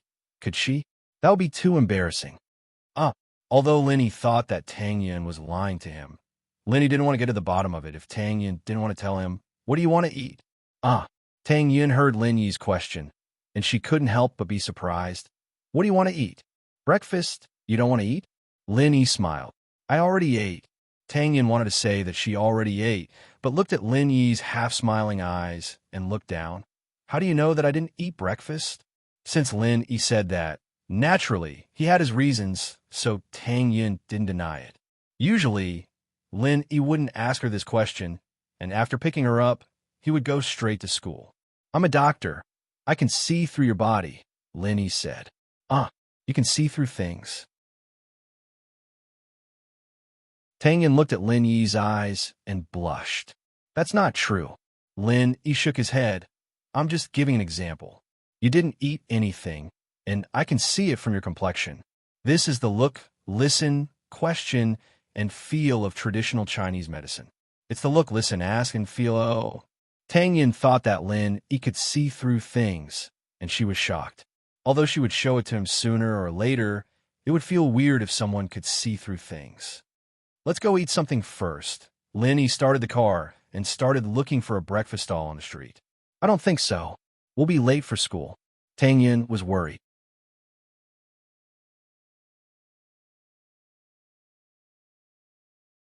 Chapter 873. No one answered. Tang Yin was speechless, but a question came to her mind. Right, Mr. Wang. Why does he look like he's scared of you? This was something Tang Yin couldn't understand. She used to think that Lin Yi was some rich young master, and that Ji Feng didn't dare offend him. But now that Lin Yi's identity was revealed, he was just Ming Yao's bodyguard. Why would Wang Ji Feng be scared of him? He wouldn't even give face to the nephew of the school board, Zhong Pingliang, right? Ah, I caught him hitting on a girl in school. Lin Yi didn't hide it. Ah, Tang Yin's eyes went wide. Hitting on a girl? Him? In school? I think it was his lover, one of the teachers in school. Lin Yi shrugged. I just happened to see it, and he felt guilty. I see. Tang Yin didn't know what to say. It was because of this that Wang Jifeng dared to hit on her in school. She wondered if she should thank Wang Jifeng for that. If Lin Yi hadn't caught him, Lin Yi wouldn't have dared to do that. Let's go eat first. Lin Yi stopped the car in front of breakfast shop and pulled Tang Yin out of the car. Yao Yao, the school ran out of red ink. Should we buy another bottle? Yushu asked Meng Yao as if she had thought of something all of a sudden. Oh, let's get one then. Meng Yao nodded before turning to Faubert. Faubert, there's a culture store nearby. Please stop the car. We want to buy a bottle of red ink. Okay, Miss Chu. Faubert nodded. There were a lot of exams in grade 12. There was a big exam every 3 days and a small exam every 2 days. However, most of the exams were graded by the students. This was because the teachers didn't have much free time to grade the papers. So, they messed up the papers and distributed them to the students. The teachers explained the answers to each question. Meng Yao's papers had been graded by Lin Yi before, but the two weren't that close back then. Red ink was a necessity in 12th grade, and since Yushu said they were out of red ink, Meng Yao naturally had to buy another. Faubert parked the car in front of a culture store, and Meng Yao and Yushu went to buy the red ink. Faubert was about to start the car when 2 black Land Rovers blocked Faubert's Bentley, stopping him from moving. Faubert was startled, and his guard went up. The 2 Land Rovers were obviously doing this on purpose. Otherwise, they wouldn't have stopped like this. Miss Chu, be careful, contact Mr. Lin. Years of experience told Faubert that there was a hint of danger. As expected, the doors of the 2 Land Rovers opened in an instant, and a tall man in white came out of the Land Rover in front, while 2 men in black came out of the Land Rover behind. Each of them had their right hand on their belt, and after getting out of the car, they stood on the left and right sides of the Bentley.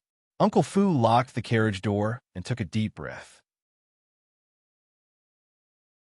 The 2 black-clothed men in the back were nothing to be afraid of, but the white-clothed man in the front made Uncle Fu feel an unprecedented pressure. However, the man in white didn't seem to care about the locked car door at all. He reached for the door, and with a bang, the door was pulled down by the man in white. One had to know that the doors of a Bentley were extraordinarily sturdy, especially Peng Zhan's car, which was made to be bulletproof. Who would have thought that the man in white would be able to destroy it so easily? Faubert's expression froze. As expected, the man in white didn't come with good intentions, and he must be a practitioner, at least above the middle phase of the golden class. The door was pulled down by the man in white, and naturally, Faubert couldn't sit in the car anymore. For a master like him, doing so was equivalent to waiting for death. This man was a huge threat to him, and he couldn't protect Meng Yao even if he wanted to. Faubert had no choice but to get out of the car, hoping that he could buy some time for Meng Yao and Yushu to call Lin Yi.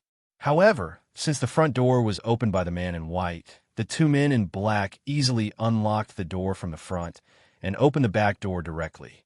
They took out two black guns from their waists, one for each of them, and pointed them at Meng Yao and Yushu. Hand over the phone. The man in black glared at Meng Yao and Yushu coldly. Okay. Yushu handed over the phone obediently. She knew that she shouldn't fight when the odds were against her, and she didn't say anything, knowing that these two were not joking around. Meng Yao was about to call Lin Yi, but it seemed like she couldn't do it anymore. She handed the phone to the man in black helplessly, but she dialed Lin Yi's number and didn't hang up. The man in black took Meng Yao's phone, looked at it, and quickly hung up. He turned off the phone and looked at Meng Yao coldly. Don't think you're so smart. Get out of the car and get into the car at the back. Lin Yi was having breakfast with Tang Yun when he received Meng Yao's call. The Mrs. phone rang twice, and before Lin Yi could pick it up, the other side hung up.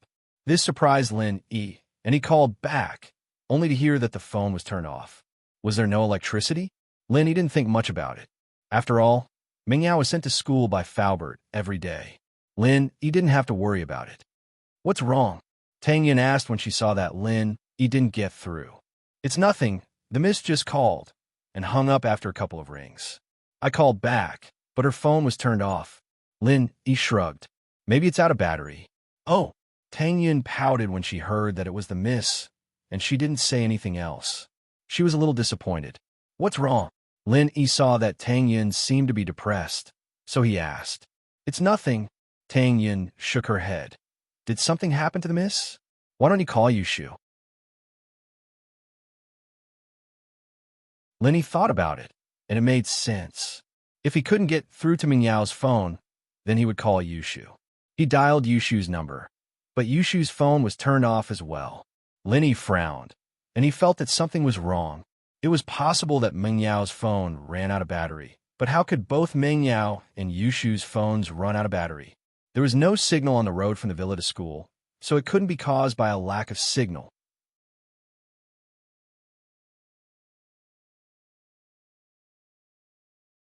Chapter 874. Enchanting Faubert's phone was on the dashboard of the Bentley, and Faubert couldn't pick it up when he heard it ringing. The white-clothed man was giving him a lot of pressure, and he didn't dare move recklessly. Who are you people? Why do you want to capture Miss Chu and Shu? Faubert looked at the white-clothed man and asked. Although he was staring at the white-clothed man, his eyes were focused on the two men in black, Meng Yao and Yushu. Stand here obediently and wait for us to leave.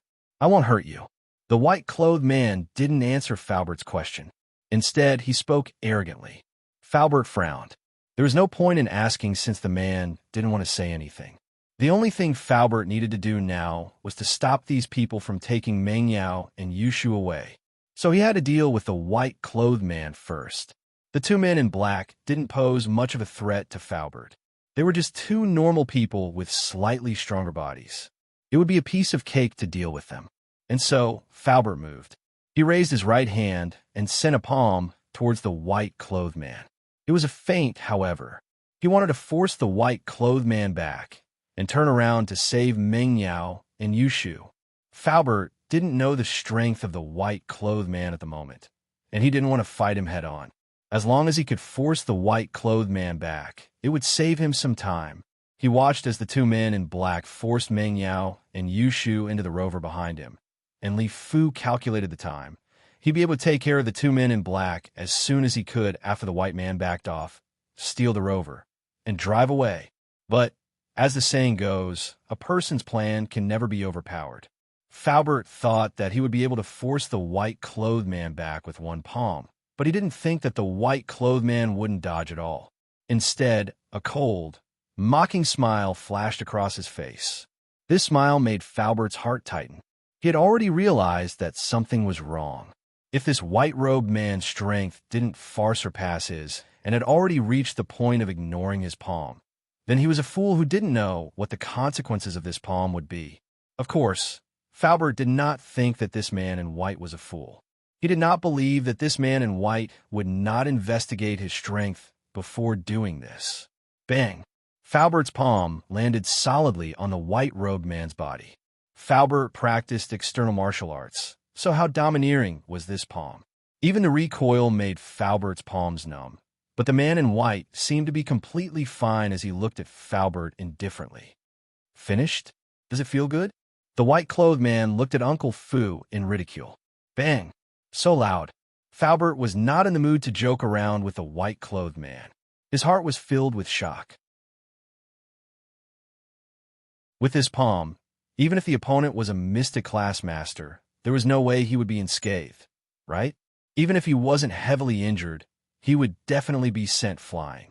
But this white-clothed man was completely fine, and he was even talking and laughing. This person, just how strong was he?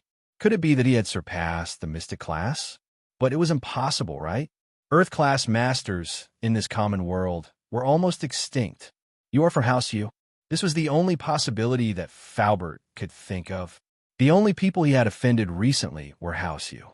Faubert did not think that this man in front of him was sent by Zhao Qibing.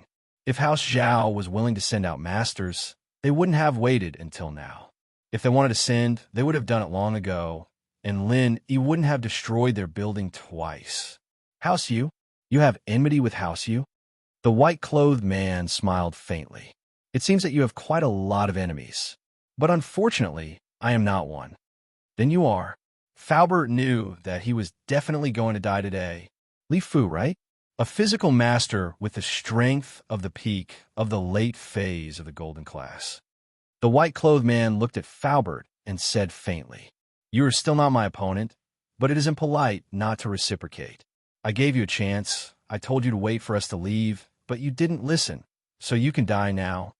As the white-clothed man spoke, he quickly raised his hand and slapped Faubert's chest. Faubert didn't even have time to dodge, and he was sent flying. Fast, it was too fast. Faubert felt that his chest had been smashed by the white-clothed man, and the intense pain made Faubert realize the strength of this person. The peak of the middle phase of the mystic class. But there was one thing that Faubert couldn't understand. Even if the opponent was a peak of the mid-phase of the mystic class, how could he be unscathed from his attack? Faubert's body landed heavily on the ground, and he spat out a mouthful of blood. Faubert knew that he probably couldn't make it. A palm from a peak of the mid-phase of the mystic class wasn't something that a peak of the late phase of the golden class like him could take. If the opponent had the intention to kill him, how could he survive? You? How? How are you unscathed? Faubert clutched his chest and looked at the unscathed man in shock. Faubert, Miss cried. She saw with her own eyes how Faubert was sent flying by the white-clothed man, and he fell to the ground and spat out blood. Yushu was also shocked, and she looked at the scene in front of her dumbly. She didn't know what to do. These two girls had never experienced something like this before. Even when they met the robbers in the bank, it wasn't this bloody because they had Lin Yi's protection. Shut up. The black-clothed man heard Meng Yao scream, and he took out a towel and waved it in front of Meng Yao and Yushu, and the two fainted immediately. Drive! He ordered the driver after making Meng Yao and Yushu unconscious. Not waiting for Master Ma, the driver asked. Master Jun said that Master Ma will go by himself, and we will go first.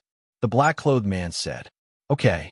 The driver nodded and started the car, and the Land Rover quickly left the scene, disappearing from the intersection in the blink of an eye. Faubert looked at the Land Rover in despair, and he spat out a mouthful of turbid air. He looked at the white-clothed man with blurred eyes. He couldn't hold on any longer. "Do you know why I left you alive?"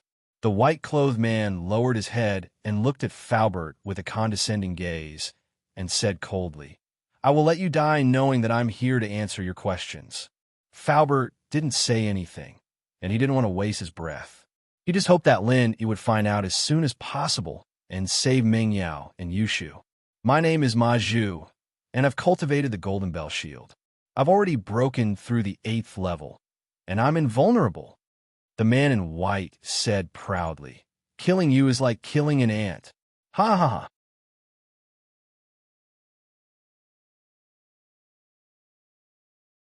Chapter 875. News from Lingshan. The whole process didn't even take 10 minutes. Faubert felt his mind getting blurry as he listened to Ma Zhu's laughter. The police siren sounded, and a police car and ambulance arrived at the same time. One had to admit that their response speed was quite fast, but Ma Zhu was just a little faster. The owner of the store called the police, and he was shocked by the scene just now. He didn't hear the conversation between Ma Zhu and Faubert, but Ma Zhu sending Faubert flying with one slap was like watching a movie to a normal person. It was unbelievable. Organs and ribs were shattered, and there was basically no hope. This was the conclusion of the paramedics, and they couldn't send him to the hospital in time. They could only do emergency treatment in the ambulance. Lingshan was the second to arrive. The ones who'd been dispatched were the patrol officers, but seeing that it was a vicious kidnapping and assault case, they'd immediately notified the criminal police. "How is it?" Lingshan got out of the car and ran over quickly. "Captain Song." It was the owner of the store who called the police. He's the witness, and according to his testimony, the whole case is a kidnapping case. One of the patrol officers reported to Lingshan immediately, giving her the details of the case. "Did you find out the identity of the hostage and the injured?" Lingshan asked after listening to the case. According to the license plate number left at the scene, the Bentley belongs to Pengzhan Industries, and the driver, the injured one, is the driver of the chairman of Pengzhan Industries, Li Fu. According to his identity, the hostage should be Meng Yao and Yu Shu, the patrol officer said. "What? Meng Yao and Yu Shu?" Lingshan's eyes widened. Of course, what surprised her wasn't the identity of the hostage, but the injured Li Fu. She knew that Li Fu was Pengzhan's driver and bodyguard, and Li Fu's strength was recorded by the police. He was a late-phase golden class peak physical practitioner, so how could he be so heavily injured that he couldn't even hold on anymore? What kind of strength did the kidnapper have? And according to the witness, the owner of the store was the one who sent Faubert flying with one palm. That person was at least a mystic class master. When did such a powerful master come to Songsan? Why did he kidnap Meng Yao and Yu Shu? But Lin Yi was Meng Yao and Yu Shu's bodyguard, so the first person Lingshan thought it was Lin Yi. She had to inform Lin Yi about this as soon as possible, even if she didn't have a good impression of Meng Yao and Yu Shu. These two girls were always going against her, but that was business and that was personal. Lingshan was very clear about that. And so, Lingshan sent Lu Wangli to notify Pengzhan while she called Lin Yi. When Lin Yi contacted Faubert and realized that no one picked up the phone, he felt even more uneasy. Miss and Shu's phones were both turned off, and Faubert wasn't picking up either. What did this mean? It meant that something must have happened to the three of them. Faubert isn't picking up either. Lin Yi frowned and said to Tang Yin, "You, hurry up and go take a look. Don't let anything happen." Tang Yin hesitated and said, "Then take your breakfast and eat in the car." Lin Yi was also very worried about Meng Yao's safety. In theory, with Faubert there, nothing could happen to Meng Yao, but there was always an accident. What if another master like Yu Kuan came? "Don't worry about me. I won't go. I'll go to school myself after eating." Tang Yin shook her head. She knew that now wasn't the time to be jealous. If something really happened to Meng Yao and Yu Shu, she would be a hindrance to Lin Yi if she followed him. So, Tang Yin didn't want to cause trouble. Okay. Lin Yi smiled at Tang Yin. He was very grateful for her understanding and held her hand. "Be careful." "What do I have to be careful about?" "Just be careful." Tang Yin would be fine if she went to school alone, but she was worried that something might happen to Lin Yi. "I'll be careful." Lin Yi nodded and walked out of the breakfast shop quickly. He drove to the road from the villa to school. He wanted to find Meng Yao and Yu Shu along this road. Lin Yi's phone rang not long after the car left the area. Lin Yi looked at the caller ID. It was Lingshan. "Hello, what's the matter?" Lin Yi was worried about Meng Yao and Yu Shu's safety, so he didn't have the mood to talk to Lingshan. "Lin Yi, Meng Yao and Yu Shu are in trouble. They've been kidnapped, and Li Fu is heavily injured. He's in the emergency room now, but I'm afraid that he's in trouble." Lingshan didn't mind Lin Yi's tone. She was used to Lin Yi's tone. As expected, Lin Yi's heart skipped a beat. Something had happened. He didn't think that Lingshan would respond this quickly. She was probably at the scene already. It had only been 10 minutes since Meng Yao's call. "Where are you now?" I'll be there immediately. Have you notified Uncle Chu? Lin Yi asked. I've already notified Chairman Chu, Ling Shan said. I'm at the Judian Circuit in front of the Mingliang Culture Shop. You'll see it when you get there. There's a lot of police cars there, and they've set up a cordon. All right, I'll be there immediately. Lin Yi hung up and accelerated the car to the max. There were a lot of cars on the road in the morning, but Lin Yi used the Beetle's small size and skillful driving skills to weave through the traffic like a beetle. Lin Yi didn't slow down at all, going on the bus lane, going on the wrong lane, going on the sidewalk. Under the condition that his safety was guaranteed, Lin Yi had broken all the traffic rules he could. But Lin Yi didn't care about that anymore. Peng Zhan would pay the fine later. Meng Yao and Yushu's safety was his #1 priority. Of course, other than that, Lin Yi was worried about Faubert the most. After all, the Miss and Shu situation could be delayed, but Faubert's injuries couldn't be delayed. Lin Yi wanted to drive the car like it was a plane. Finally, Lin Yi arrived at the Judian Circuit within 5 minutes. A few police cars with flashing lights were parked on the side of the road.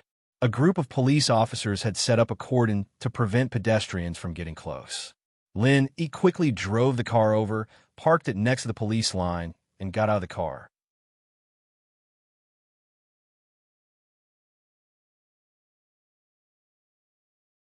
Chapter 876. Chapter 0875. Faubert's injuries. Ling Shan told me to come. Lin Yi said to the officer. He took out his phone to call Ling Shan when he saw Lu Wangli not far away. Lu Wangli. Lin Yi called out immediately. The officer saw that Lin Yi not only knew Ling Shan's name, but he also knew Lu Wangli. It was obvious that Ling Shan had asked him to come, and so he didn't stop him. Seeing Lu Wangli walk over, the officer went back to his own business. Lin Yi, you're here. Captain Song is over there. Lu Wangli pointed at a direction not far away. Where's Faubert? Bring me there. Lin Yi wasn't in a rush to find Ling Shan. He was worried about Faubert's injuries. Ling Shan said that Faubert was heavily injured and that he might not make it. This made Lin Yi a little worried, or else he wouldn't be driving so fast. Over here, Lu Wangli saw that Lin Yi was in such a rush, and his expression turned serious as well. He wasn't angry at Lin Yi's commanding tone, because he knew that Lin Yi was probably involved in the big cases that the police had cracked recently. Plus, Lin Yi and Ling Shan's relationship was very strange, and Lu Wangli had pretty much treated Lin Yi as Ling Shan's boyfriend. Lin Yi saw Faubert on the stretcher, and his face darkened. From the outside, Faubert's condition didn't look too good. Leave this place to me. Everyone go back and rest. Lin Yi walked over and said to the medical staff who were busy with the work. The medical staff didn't know who Lin Yi was, and they looked at Lin Yi curiously when they heard him, but they didn't leave. You guys go back. He can handle it here. Lu Wangli knew that Lin Yi wasn't simple, so he spoke up to help Lin Yi. I'm sorry, officer. It's our duty to save lives and help the injured. We can't leave until we receive orders from our superiors. A leading medic walked over and said to Lu Wangli, Are you from the First People's Hospital or the Second People's Hospital? I'll talk to your dean. Lin Yi was anxious. It wasn't that Lin Yi didn't trust these medical staff, but they couldn't save Faubert at all. First People's Hospital. The medic didn't hide anything. He wasn't sure of Lin Yi's identity, but he couldn't leave without his superior's order. Lin Yi quickly dialed Guan Shuamin's number and told him what had happened. He then asked for the medical staff's number. When the nurse heard that Lin Yi was calling Guan Shuamin, she was stunned and asked, May I ask if you're calling Guan Shuamin? Yes. Do you know him? Lin Yi was delighted and asked, Which doctor in Songshan doesn't know Professor Guan? The doctor said, Are you someone recommended by Professor Guan? Lin Yi let out a sigh of relief. He directly passed the phone to the medical staff and said, I'm Guan Shuamin's disciple. Leave this to me. Elder Guan will explain to you. The medical staff picked up the phone and nodded after hearing Guan Shuamin's words. Guan Shuamin told him that Lin Yi was his disciple. Leave this to Lin Yi, and he would immediately call Dean Xin. The medical staff was relieved after hearing Guan Shuamin's words. Not long after hanging up the phone, the dean called. Dean Sheen, hello. I'm Xiao Lu. The medical staff quickly picked up the phone. Okay? Okay, I understand. We will definitely cooperate with Dr. Lin Yi. Dean Sheen called and told him to try his best to fulfill Lin Yi's request and help Lin Yi save the patient. With the dean's words, Xiao Lu naturally didn't have to worry about anything. Lin Yi bent down and checked on Falbert's injuries. He couldn't help but take a deep breath. Indeed, Falbert was still alive. However, it wasn't because the opponent wasn't strong enough to kill Falbert. The opponent did it on purpose to leave Falbert alive. Judging from Fu Bo's injuries, the other party should have only used one move. In other words, the other party's strength was far greater than Fu Bo's. So, if the other party wanted to take Fu Bo's life, it should be a piece of cake. However, the opponent didn't do it because he didn't want Falbert to die. He probably said a few words to Falbert after he used the move. However, the most likely reason was to let Lin Yi heal Falbert's injuries. This would cause Lin Yi's strength to drop by a level. To save or not to save? Lin Yi hesitated for a moment. Emotionally speaking, Falbert treated him well. Ever since he came to Songzhan, Falbert had always been kind to him and treated him like a member of the mansion. Therefore, Lin Yi didn't want anything to happen to Falbert. However, logically speaking, Lin Yi knew that using his energy to heal Falbert wasn't a smart move. The opponent had a master. If he used his energy to heal Falbert, then his strength would definitely be affected. If that happened, he might not even be able to save Meng Yao and Yushu. Although the energy could be easily obtained from the Jade Space, it still needed time. Lin Yi didn't know if he could make it in time. Lin Yi gritted his teeth. He had to save Falbert first. At least before there was news of Meng Yao and Yushu, he couldn't leave them to die. A few silver needles appeared in Lin Yi's hands.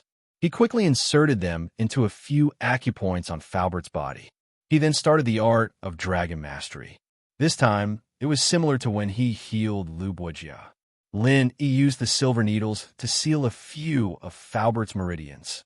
Lin Yi planned to use his energy to prolong Falbert's life first, but he didn't plan to directly heal him, because Lin Yi knew very well how terrifying the amount of energy needed to heal a person who was on the verge of death was. He was afraid that after he healed Falbert, he would enter automatic sleep mode. Doing this now was undoubtedly very dangerous. Right now, Lin Yi could only use a small portion of his energy to prolong Falbert's life. As long as he stayed alive, Lin Yi would have time to heal him after everything was over. But whether or not Falbert's martial arts could be preserved was another matter. A physical practitioner with such a serious injury was probably completely crippled.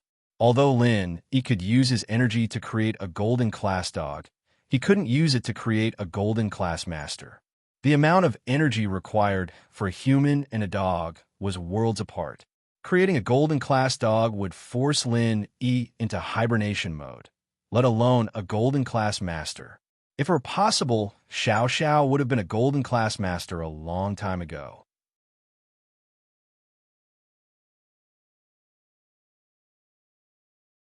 Chapter 877. The Target for Lin Yi breathed out in relief. Falbert's life was safe. Whether or not he could recover his strength wasn't something Lin Yi cared about. This was all Lin Yi could do. Even so, Lin Yi was sweating profusely. He'd used up quite a bit of energy. After all, that palm strike was enough to take Falbert's life. Lin Yi hadn't healed Falbert completely, but that was only the body and bones. Lin Yi had to use his energy to repair the organs. Otherwise, any damage to any organ would be enough to take Falbert's life. If it weren't for Falbert's extraordinary physique, a normal person wouldn't be able to hold on until now. Lin Yi wiped the sweat off his forehead and raised his head to see Ling Shan and Peng Zhan already there, looking at him anxiously. Ling Shan had seen Lin Yi heal before, and after she arrived, she sent everyone around Lin Yi away, sending Lu Wangli and his platoon to protect Lin Yi, preventing anyone from disturbing Lin Yi. How is it? Peng Zhan's face was very serious, his eyebrows furrowed. He was worried about his daughter's safety, but he was also worried about Falbert's injuries. His life is safe, but I can't say if he'll be able to recover his strength. After all, Faubert is a physical practitioner, and his body was damaged to this extent. Lin, he shrugged. His energy could only restore the damaged parts to their original state, as if he'd been reborn, but he couldn't make Faubert's body and bones return to their original state. That was something that could only be achieved after a long period of training, and it wasn't something that Lin Yi's energy could change. It wasn't like the qi of a spiritual practitioner, which could be replenished through energy conversion. This was the biggest difference between a spiritual practitioner and a physical practitioner. Once the meridians of an inner force expert were destroyed, the true qi in their body would not be able to be preserved, and they would become a cripple. On the other hand, once a physical expert's body suffered a serious injury, even if he healed, his body would not be able to return to its previous state. He would basically be no different from a normal person. It's fine as long as you're alive. Peng Zhan let out a sigh of relief. It didn't matter if Faubert could recover his strength or not, as long as he could survive. Peng Zhan and Faubert may be master and servant in name, but they'd been together for so many years. Humans weren't plants or trees, so how could they be emotionless? The relationship between him and Faubert was more or less that of an old friend. Even if he had to go bankrupt, he'd still want Faubert to live. How are Yao Yao and Shu? Any news? Lin Yi's face was a little pale. Healing Faubert had obviously used up a lot of his stamina, and he wasn't suited for battle in this state. However, the situation was urgent, and he couldn't afford to rest. The two Aurora SUVs that the kidnappers drove were all fake, and they used the license plate of a car rental company in Donghai. After checking through the POS machine, the original car model was a Honda CR-V, and we can't confirm the identity of the kidnappers at the moment. Lu Wangli told him what he had found out from the investigation. The kidnappers are very cunning. They should have a strong anti-tracking ability. Only a few cameras on the main roads captured the two cars. After that, they disappeared. There are two possibilities. One is that the kidnappers changed cars, and the other is that the kidnappers intentionally avoided some cameras when they arrived at their destination. Peng Zhan nodded and sighed softly. He didn't even know who his opponent was this time, and he was completely at his wit's end. After hearing Lu Wangli's words, he couldn't help but turn to look at Lin Yi, hoping that he could give him an idea. Uncle Chu, since the kidnappers kidnapped Yao Yao and Shu, they must have a purpose. I believe that they will contact us first. Lin Yi sighed and said, if the kidnappers didn't want to use Yao Yao and Shu for some purpose, they wouldn't have kidnapped them. If it was just a grudge, then they would have been killed on the spot like Faubert. Yeah, but they're both girls. Peng Zhan actually thought of the same thing. Since the kidnappers kidnapped his daughter and Shu, they must be trying to use them for some purpose. But he was afraid that the kidnappers would be tempted. Instead of being troubled here, why don't we go back and wait for the kidnappers' call? Lin Yi suggested. He needed to continue sleeping for a while to replenish his stamina. Otherwise, even if there was news of the kidnappers, Lin Yi wouldn't be able to fight them. Okay, Peng Zhan was no longer the high-spirited chairman of a company, but an anxious father. He didn't have any ideas, but since Lin Yi suggested to go back and wait, there was nothing else he could do. Lingshan didn't stop him because she knew that if Lin Yi couldn't solve the problem, there was no point for her to be anxious. Since Lin Yi wanted to go back, then let him go. As for Faubert, Lin Yi didn't send him to the hospital. Instead, he asked Lu to send him to the villa. Lin Yi had Faubert's injuries under control. As long as Faubert didn't get injured again, his condition wouldn't worsen. At this moment, only Lin Yi, Peng Zhan, and Faubert were left in the villa, along with General Wei Wu, the golden class dog. Are we just going to wait for the kidnappers to contact us? Peng Zhan looked at his watch anxiously. It had been more than an hour, and the kidnappers hadn't called yet. It made him restless. Other than that, I can't think of any better ideas. Lin Yi sighed as well. The most important thing is that I need to rest. I used up quite a bit of qi to control Uncle Fu's injuries, and I'm afraid that this is a trap set up by the enemy, leaving Uncle Fu alive on purpose to exhaust my strength. Lin Yi sighed as well. Peng Zhan's face stiffened when he heard Lin Yi's words. He didn't think so much before, but after hearing what Lin Yi said, he felt that it was very possible. He quickly said, "Yi, go rest. I'll wait for the kidnapper's call."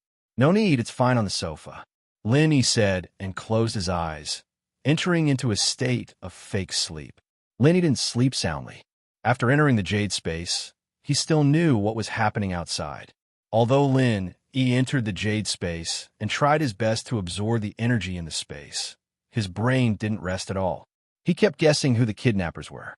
According to the sequence of events, Lin Yi locked onto two people. One was House Yuzu Kuan, and the other was Zhang Jun.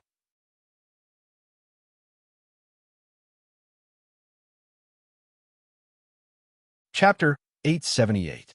The kidnappers' demands with House Yu's style of doing things. They should be here for revenge. Why did they kidnap Meng Yao and Yushu? After killing Faubert, they should be here for him. However, the kidnappers didn't do that. So, Lin Yi thought for a long time and crossed out the possibility of House Yu, leaving only Zhang Ingjun. Although Lin Yi didn't know Zhang Ingjun's background, if Zhang Ingjun could really find such a master help him, he might be able to do what he did.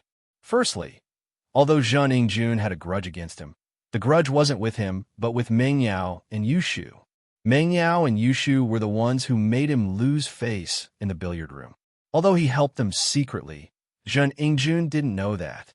After that, at the door of the billiard room, although he was the one who punished him, the one who asked him to punish him was Yushu. So, if the kidnappers were Zhang Ingjun's men, everything would be explained. However, Lin Yi felt uneasy when he thought that the kidnappers were Zhang Ingjun. Zhang Ingjun had been drooling over Meng Yao and Yushu for a long time. Would he do anything to them after this kidnapping? Lu Wangli's deduction was correct. The kidnappers had changed their car in a secluded place. Two identical Land Rovers on the road was simply too eye-catching, and it would easily attract the attention of the police. So, in an empty alley, the man in black and Ma Zhu brought Meng Yao and Yushu to an old Toyota Previa that had been prepared. Previa was also called the Tyrant. It was an early model of business car, and there were a lot of them in the market. After changing the car, the group of people didn't stand out and looked very ordinary. As for the two Land Rovers, the people who had contacted them quickly removed the fake license plates and replaced them with real license plates. Each person took one and drove off in two different directions. This way, no one would suspect them anymore. After getting in the car, one of the men in black called Zhang Ingjun, "Master Jun, the hostages are in our hands. We changed cars safely." "Oh, that's great. Good job. I'll call Peng Zhan right now." Zhang Ingjun danced happily when he heard that the plan went smoothly. "Oh right, how's Master Ma?" "Old Ma has already followed your instructions and didn't completely kill Li Fu. If Lin Yi wants to save him, he will have to expend a large amount of true qi. At that time, his strength will definitely be weakened, and he won't be a threat anymore." The man in black reported. "Good, that's great. Come quickly. I can't wait anymore." Zhang Ingjun nodded. Previously, in order to successfully kill Lin Yi, he purposely told Ma Zhu not to kill Faubert and to leave him alive. Isn't Lin Yi a doctor? If he wanted Faubert to live, he would need to expend a large amount of true qi. This was the plan that Zhang Ingjun thought of when Yao Wang treated him. If he used Faubert's injuries to hold Lin Yi back and make Lin Yi use up a large amount of true qi, then no matter how skilled he was, he wouldn't be a match for Ma Zhu and the firearms team. A medical expert would need to use up a large amount of qi to heal someone. This was also proven by Ma Zhu, which was why the previous scene happened. Otherwise, Ma Zhu wouldn't need to tell Uncle Fu so many times that he kept him alive just to clear up his doubts. This was just to confuse Faubert and make him not know his real purpose. Otherwise, Ma Zhu wouldn't have the time to waste with Faubert. Chu Pingzhan sat on the sofa and waited for the kidnapper's call. However, he felt restless and couldn't calm down at all. Chu Pingzhan glanced at Lin Yi, who was resting with his eyes closed, and stood up abruptly. He felt that he had to do something, but after standing up, he didn't know what to do. Although Lin Yi was resting with his eyes closed, he wasn't idling around. He was thinking of a plan in his mind. Jinningjuan's actions had already touched Lin Yi's bottom line. He was thinking that if the kidnappers didn't call after he recovered his strength, then Lin Yi would go straight to House Jun and dig them out even if he had to dig 3 feet into the ground.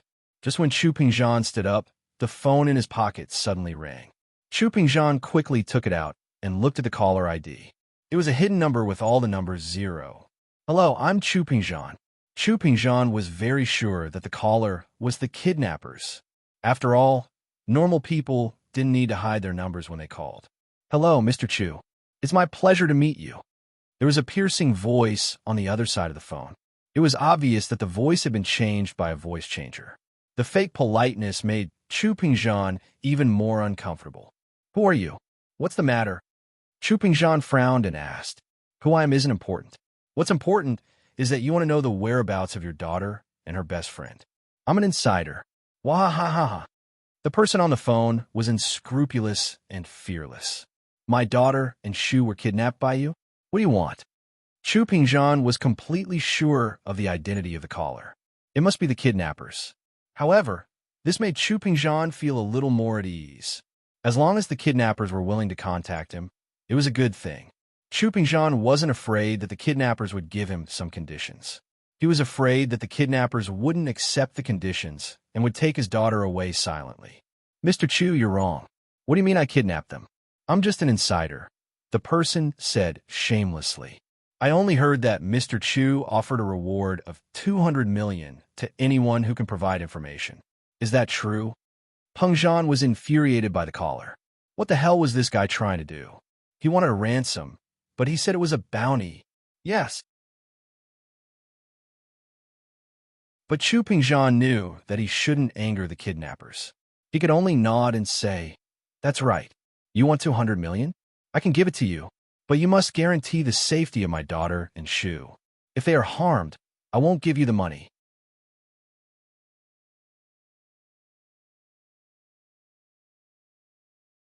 Chapter 879. Another 50 million indeed. Zhen Dazhou had investigated Pengzhan Industries and Pengzhan's personal assets, and the amount he was asking for was within the limits of what Pengzhan could accept. He only wanted cash, not shares or real estate, since he couldn't sell them at all. Wouldn't he be waiting for the police to catch him?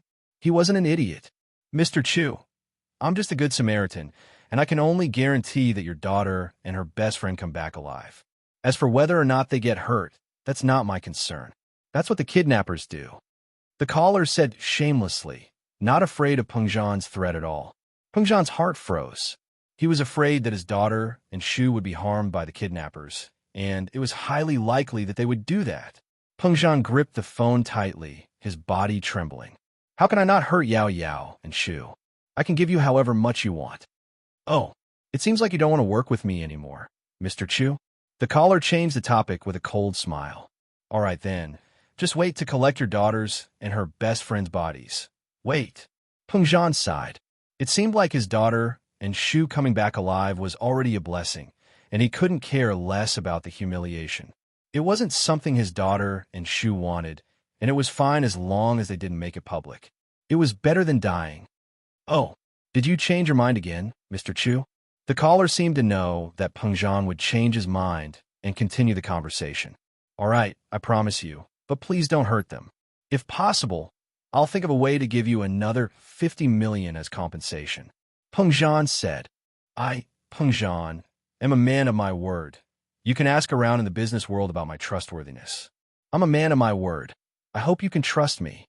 Naturally, I know about your trustworthiness, but this isn't up to me." The caller said faintly, "Go get the money now. I'll call you later and tell you how to pay." "No problem. I'll prepare it as soon as possible," Pengzhan said. "Don't call the police, or your daughter will die a horrible death," the caller reminded Pengzhan. Pengzhan smiled coldly inwardly. Weren't you supposed to be a good Samaritan? I'm not allowed to call the police again? Did he finally give himself away?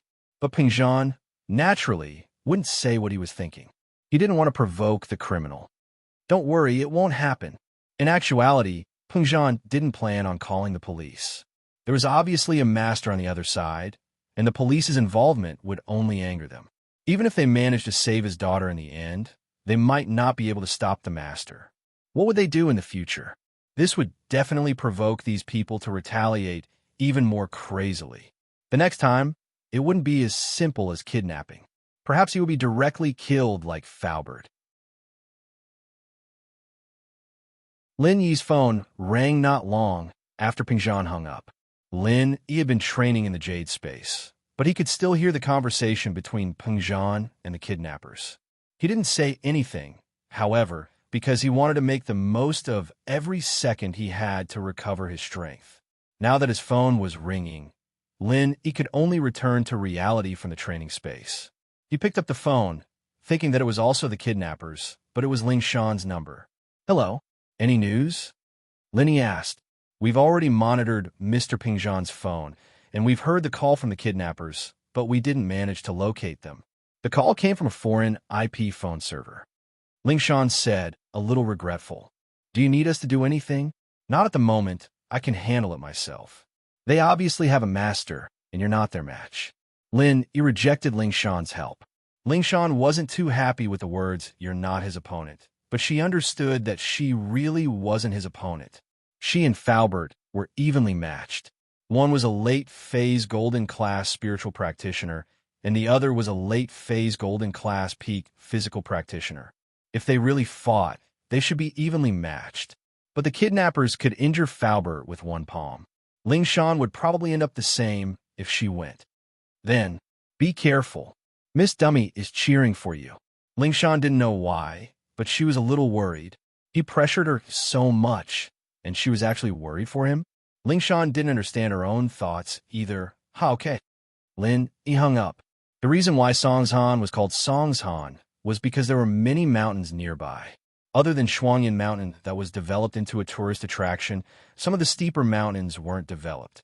Normally, no one would go up there. Among these steep mountains, there was one called South Mirror Mountain. Of course, this was a common name given to the mountain by the locals. As for the geographical name of the mountain, almost no one could say for sure. Even the name of this mountain might not be on the map. The reason why South Mirror Mountain was called South Mirror Mountain was because it was located to the south of Songshan.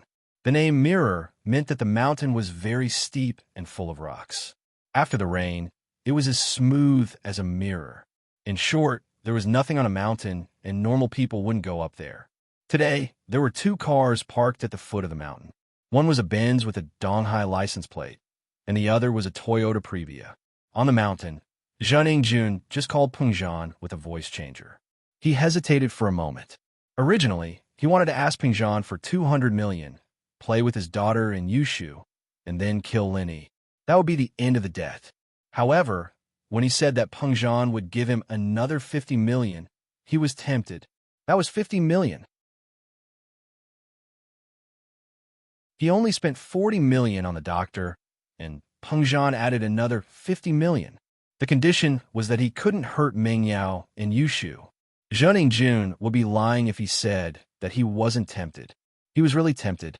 What kind of concept was 50 million? 10,000 was enough to find a prostitute, let alone 50 million. It was too much for him to play with Meng Yao and Yushu.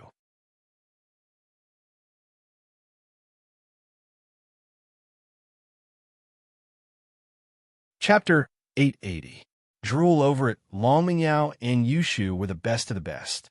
He had never seen such beautiful girls in Donghai before, and he didn't want to give them up just like that. Fuck, 50 million it was worth it. He would pretend that Pingzhan never said anything. Thinking of this, Zhang Ingjun gritted his teeth and walked towards the cave. After negotiating the price with Pingzhan, it was time for him to enjoy the 2 beauties. After Meng Yao and Yushu woke up, they realized that their hands and feet were tied up and they were thrown into a cave. The light was dim and they couldn't see clearly. "Yao Yao sis, are you awake?" Yushu subconsciously called Meng Yao as soon as she woke up. Yes. Meng Yao woke up 10 minutes earlier than Yushu. She was looking around the cave with an indescribable sadness on her face. The scene of Faubert flying out kept appearing in her mind. Meng Yao really hoped that it was just a dream and everything would be over when she woke up, but it wasn't a dream. Where are we? Are we dreaming? Yushu just woke up and was a little dazed. "We're not dreaming, We're caught. Ming Yao shook her head and said sadly, I wonder how Foulbird is. Is he okay? He should be okay. Don't forget that Shield Bro is a miracle doctor. He can even cure General Weiwu. Yushu was very optimistic. It's not the same. If Linny wants to save Foulbird, he'll need a lot of time and use up a lot of pure energy. If he wants to save us now, he can't save Foulbird. Ming Yao thought that Lin would save Foulbird, but the more she thought about it, the less likely it was, unless Lin didn't care about her and Shu anymore. Yushu heard Ming Yao's words and started to worry. You guys woke up? That's great. If not, I'll have to wake you up. I don't like unresponsive women. Zhen Yingjun walked into the cave and was surprised to see Ming Yao and Yushu awake. Zhen Yingjun, it's you? So you kidnapped us.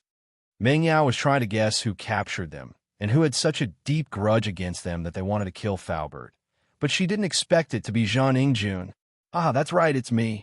Zhen Yingjun laughed. How is it? You didn't expect this, did you? I didn't expect that. We don't have any deep hatred, do we? Why did you do it? Ming Yao asked. She was trying her best to buy time.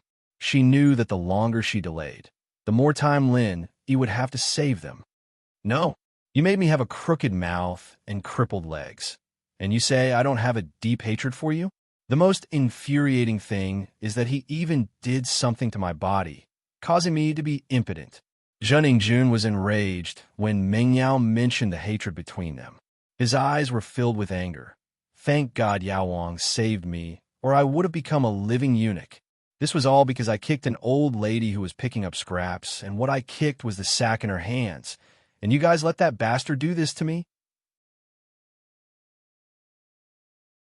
Don't you think this is a deep grudge? Ming Yao and Yushu paused. They knew that Lin had given him a crooked mouth and a limp leg, but they didn't think much of it, thinking that it was just a temporary thing. They didn't know that Lin had given him some sort of impotence. The two couldn't help but blush when they heard the word, since it involved their privacy. However, they didn't let Lin make Zhen Yingjun impotent. Did Lin do it on his own?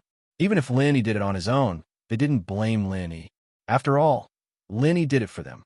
Then what do you want? Ming Yao didn't dwell on the question and asked directly. What do I want? My impotence has just been cured, and I'm looking for a girl to test it on. I've been drooling over you two for a long time, so I'll test it on you two today, Zhen Yingjun said fiercely. Ming Yao was shocked. She didn't expect Zhen Yingjun to do this. She was shocked, angry, and scared at the same time. She looked at Zhen Yingjun. How dare you? If you do that, the consequences will be severe. Consequences? What consequences can there be?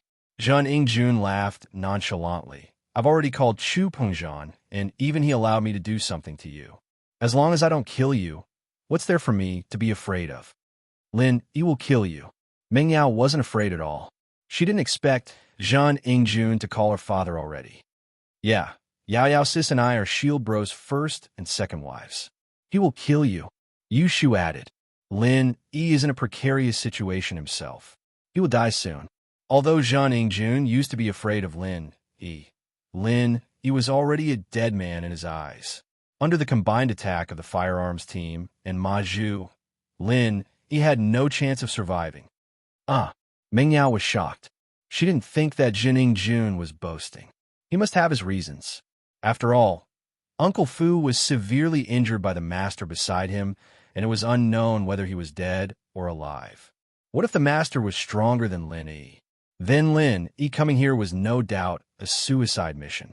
She didn't want Lin to come here anymore. All right, cut the bullshit. Which one of you is going to give yourself first?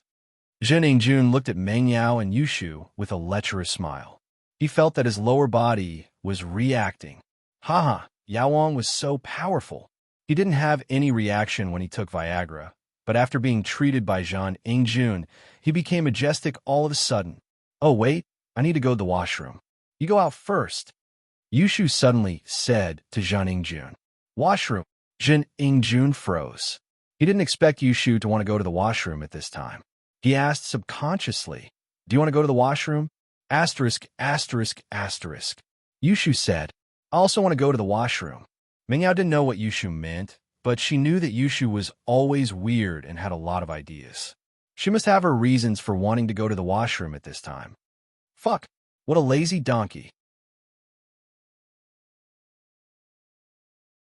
Zhening Jun was furious. He was in high spirits, and these two wanted to go to the washroom. He had no choice but to say, "Then hurry up. Go out for a while. Otherwise, how can we come out in front of you?" Yushu said.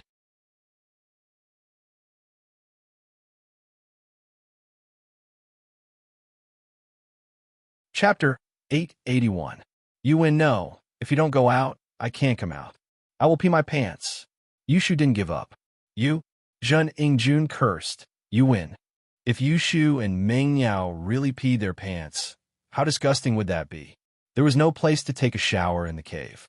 How is he going to play if they peed their pants? Zhen Ingjun had no choice but to leave the cave.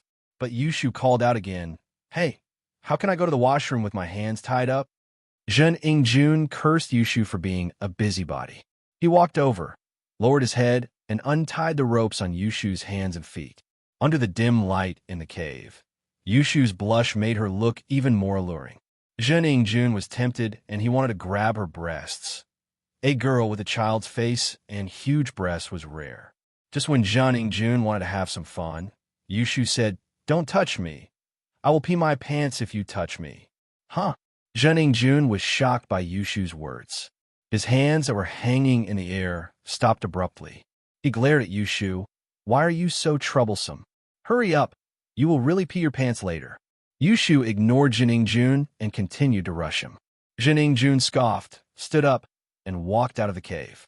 He wanted to peek in from the outside, but the blinding light from the outside was a stark contrast to the darkness in the cave. He couldn't see anything from the outside. It was pitch black. Zhen Ingjun could only give up and go check on the gun team's ambush. He had to make sure that after he lured Lin Yi here, he would shoot Lin Yi to death. However, he couldn't expose his men and raise Lin Yi's vigilance. It was hard to hide in the sparse forest on the mountain, so the gun team could only find a rock to cover themselves and hope that Lin Yi would kill them in one shot. In the cave, Yushu wasn't in a hurry to go to the washroom. She opened her bag first, thinking that the men in black had taken her phone, but not her bag. The bag was still straddling her, even when they were tied up. "Shu, what are you doing? Aren't you going to the washroom?" Meng Yao asked. "What for? We didn't even drink water in the morning. I tricked Zhen Ingjun to go out so that we can prepare ourselves. We can't let him do that," Yushu said as she quickly flipped through her bag. Meng Yao frowned. "You have a way to avoid it?" "Yeah, I don't like him." "Yao Yao sis, you should save your first time for Shield Bro. How can you give it to an idiot like him?" Yushu nodded. "Why am I involved again? You wanted to give it to Lin Yi, didn't you?" Meng Yao didn't know whether to laugh or cry as she glared at Yushu, still in the mood to joke around at a time like this. "Oh, you have to think about it first. I'm the small wife." Yushu suddenly shouted in surprise. "I found it." Meng Yao looked at the thing in Yushu's hands. It was a pack of sanitary napkins. She paused for a moment and understood Yushu's plan, but she was still suspicious. "You want to trick him with this? Will it work? Although that Zhen Ingjun looks dumb, he shouldn't be that easy to trick, right? Of course it won't work, but what if I add some spices?" Yushu smiled mischievously as she took out the red ink she'd bought this morning. She opened up 2 sanitary napkins and quickly poured the ink on them before tossing them into a corner of the cave. She then took out a bottle of water and poured it on them, pretending like she'd just taken a shower. Ugh! Meng Yao was a little dumbfounded. Was this even possible? But it did look like it if she didn't look closely. Phew, I'm not done yet. Yushu took out 2 sanitary napkins and poured the fountain water on them before stuffing them into her pants. Shoo. You. Meng Yao's eyes widened. "That's so much fountain water, it's so dirty. Yao Yao, what about you? Come, I'll help you put it in your pants." Yushu took out another sanitary napkin and said to Meng Yao, Me too," Meng Yao said, feeling disgusted as she looked at the sanitary napkin that was covered in ink. "Oh, Yao Yao, if you don't want to take a shower, just bear with it for a while. We can always go home and take a shower." Yushu didn't really care. Meng Yao could only acquiesce to Yushu's words. It felt weird, but Meng Yao had to admit that Yushu's idea wasn't bad. after everything was done, Yushu closed her bag and hid the fountain water. Done. Although Yushu's idea prevented the two from being violated by Zhen Ingjun, Mingyao felt sad when she thought of Faubert. Shu, it's our fault for hurting Faubert. If we didn't want to mess with Zhen Ingjun, this wouldn't have happened. I think that Shield Bro will have a way. Yushu trusted Lin Yi. You really trust him? Mingyao also hoped that Lin Yi would save Faubert first. It'd be best if he didn't come to save her and Shu. From Zhen Ingjun's tone, he seemed to be prepared. If Lin Yi came, it'd be dangerous. Oh, it's all right. Yushu nodded. Yao Yao, don't you trust Shield Bro? He saved us so many times already. I don't know. Mingyao shook her head. She was a little down because of Faubert. As they talked, Zhen Ingjun returned to the cave. Hey, are you two done peeing? Dilly-dallying. You really have a lot of things to do. Oh, I'm done. Is there anything else? Yushu asked. What is it? Of course it's us. Zhen Ingjun chuckled, and a trace of desire flashed across his eyes. I don't think you can do it today. Yushu said regretfully. Can't do it? You think I can't do it? If I say I can, then I must. Zhen Ingjun was amused by Yushu's words. She was already in his hands, and she was still saying such childish words. No, I mean, we're here for that, Yushu said with a shrug. Doing that? Which one? Zhen Ingjun froze for a second and reacted immediately. He looked at Yushu in disbelief. Really? Are you lying to a ghost? But you're not a ghost.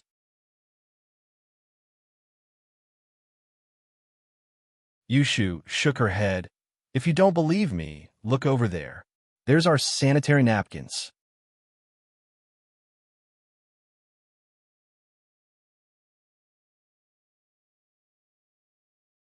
Chapter 882. Successful deception. Zhen Ingjun had a problem since he was young, and that was getting dizzy when he saw the blood. He quickly stood up, but he still couldn't believe that the two of them could do that together. How could there be such a coincidence? Zhen Ingjun didn't doubt the authenticity of the sanitary napkin on the ground, because the light in the cave was dim, and he couldn't see if it was blood or something else. All he thought was that it didn't make sense for the two of them to do it together. You two came together? Zhen Ingjun frowned as he looked at Yushu and Mingyao. Yeah, actually, we're Lin Yi's first and second wives, and we always do threesomes together. In order to ensure that we can do it for 25 days a month, we purposely mixed our periods with medicine, Yushu said shyly with a serious face. Huh? Zhen Ingjun froze. You're not *S? Of course not. Yushu looked at Zhen Ingjun in disdain. We're already 18 years old. How can we still be *S? Zhen Ingjun was confused by Yushu and didn't know if she was telling the truth or not. However, Mingyao did say that if he touched them, Lin Yi would kill him. Could they really be Lin Yi's first and second wives? Wasn't Lin Yi a bodyguard? That's right. A master of medicine like Lin Yi would be treated like a VIP no matter where he went. Even Master Bang respected Yao Wang. So how could Lin Yi be willing to be a follower for two girls? Zhen Ingjun didn't believe that Lin Yi had nothing to do with them. Now, it seemed like Yushu wasn't lying. You're not lying? Take off your pants. Let me check. Zhen Ingjun would believe it if Mingyao did it, but Yushu was too cunning and he didn't believe her. Oh, okay. I'll show it to you. Turn around first. Yushu said to Zhen Ingjun. Don't play tricks. Take off your pants and let me see. Zhen Ingjun naturally wouldn't turn around, as he was afraid that Yushu would play tricks on him. Okay. I'll take it out for you to see. Yushu turned around and quickly took out something from her pants and passed it to Zhen Ingjun. Here. Zhen Ingjun was shocked when Yushu handed him something bloody. He subconsciously moved back and took a closer look. It was indeed a sanitary napkin with blood on it. He quickly waved his hand. Take it away. Take it away. He had a phobia for blood, and the sight of it made him dizzy. But now, he believed Yushu's words. These two really did it. Yushu threw the bloody sanitary napkin to the side and waved her hand, scaring Zhen Ingjun into hiding again. Actually, if we didn't do it, we wouldn't mind being played with by you. As long as you don't tell Lin Yi, Yushu said regretfully, but the day you chose isn't good. Why don't you wait a few days? We're in your hands anyway. It doesn't matter if you wait a few days. Fuck. So fucking unlucky. How can be red? Zheng Jun saw that he had no chance and ignored Yushu. He tied Yushu's hands and feet together while cursing and tied Mingyao's hands and feet again. He instinctively rejected blood, so after tying the rope, he didn't want to stay here any longer. He stood up and walked out of the cave. However, as soon as he reached the entrance of the cave, Zheng Ingjun burst into laughter again. Wahaha! It seems like even the heavens want me to be rich. Zheng Ingjun suddenly remembered that if he didn't touch Meng Yao and Yushu, didn't Peng Zhan promise him another 50 million? Now that he calmed down and thought about it, 50 million to play with two girls, and they weren't virgins? That was a huge loss for him. Money was the best. With 50 million, he could get any girl he wanted. Zheng Ingjun gave up on the idea of violating Meng Yao and Yushu and became more rational. The more he thought about it, the more he felt that it wasn't worth it. Fortunately, these two girls were popular. Otherwise, he would have lost 50 million yuan just because of that moment of pleasure. Zheng Ingjun picked up his phone and dialed Peng Zhan's number again. Peng Zhan wanted to discuss a plan with Lin Yi after receiving the call, but Ling Shan's call came before he could even open his mouth. The kidnappers asked for 200 million, Peng Zhan said after Ling Shan and Lin Yi hung up. The kidnappers asked for 200 million, then give it to him. I'm just afraid that he won't be able to spend it even if he takes it, Lin Yi said indifferently. I also think so. As long as Yao Yao and Shu are safe and sound, no matter how much money it is, I will give it to him. Peng Zhan sighed. But it sounds like a kidnapper. He has other intentions towards Yao Yao and Shu. This was what he was most worried about. He hoped that the two girls could buy as much time as they could and wait for him to save them. That Shu girl was smart. She should be able to think of a way to deal with this situation. As the two were talking, Peng Zhan's phone rang again. Peng Zhan looked at the caller ID with a serious expression. It was still the same number with a bunch of zeros. He picked it up seriously. Hello, Mr. Chu. After careful consideration, I've decided to accept your suggestion. 250 million. I won't hurt your daughter and her best friend. What do you think? Zheng Ingjun was glad that he didn't have sex with Meng Yao and Yushu. If he did, he would lose the money. Okay, I agree. 250 million it is. Peng Zhan was surprised and happy after hearing Zheng Ingjun's words. He had already prepared for the worst and didn't expect the kidnappers to agree to his suggestion. It seemed like the kidnappers valued money more than anything else. Peng Zhan didn't know that Yushu caused a strange incident that made Zheng Ingjun give up. Great, but I want you to give it to me later. I want you to give me 250 million together. Is that okay? Although Zheng Ingjun knew that Peng Zhan had a good reputation, that was only for business partners. He was playing the role of a kidnapper. How could he talk about his reputation with a kidnapper?